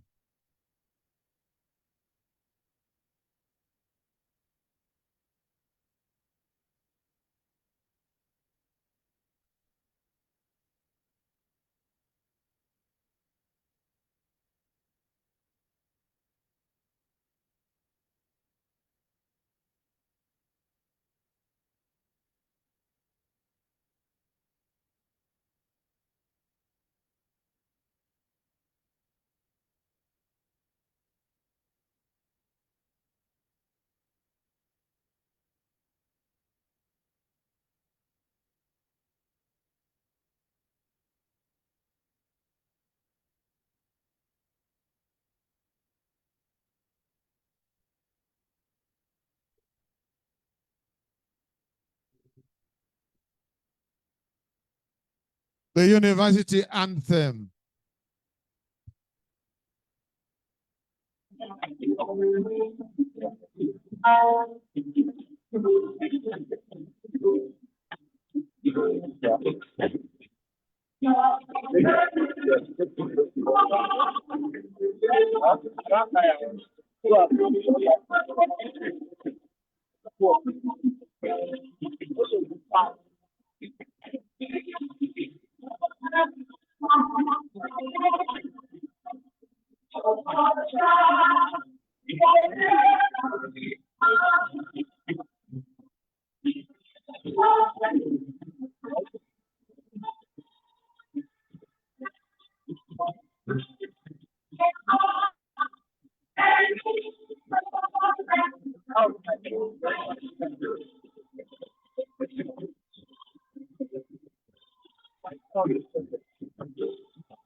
Greatest everywhere.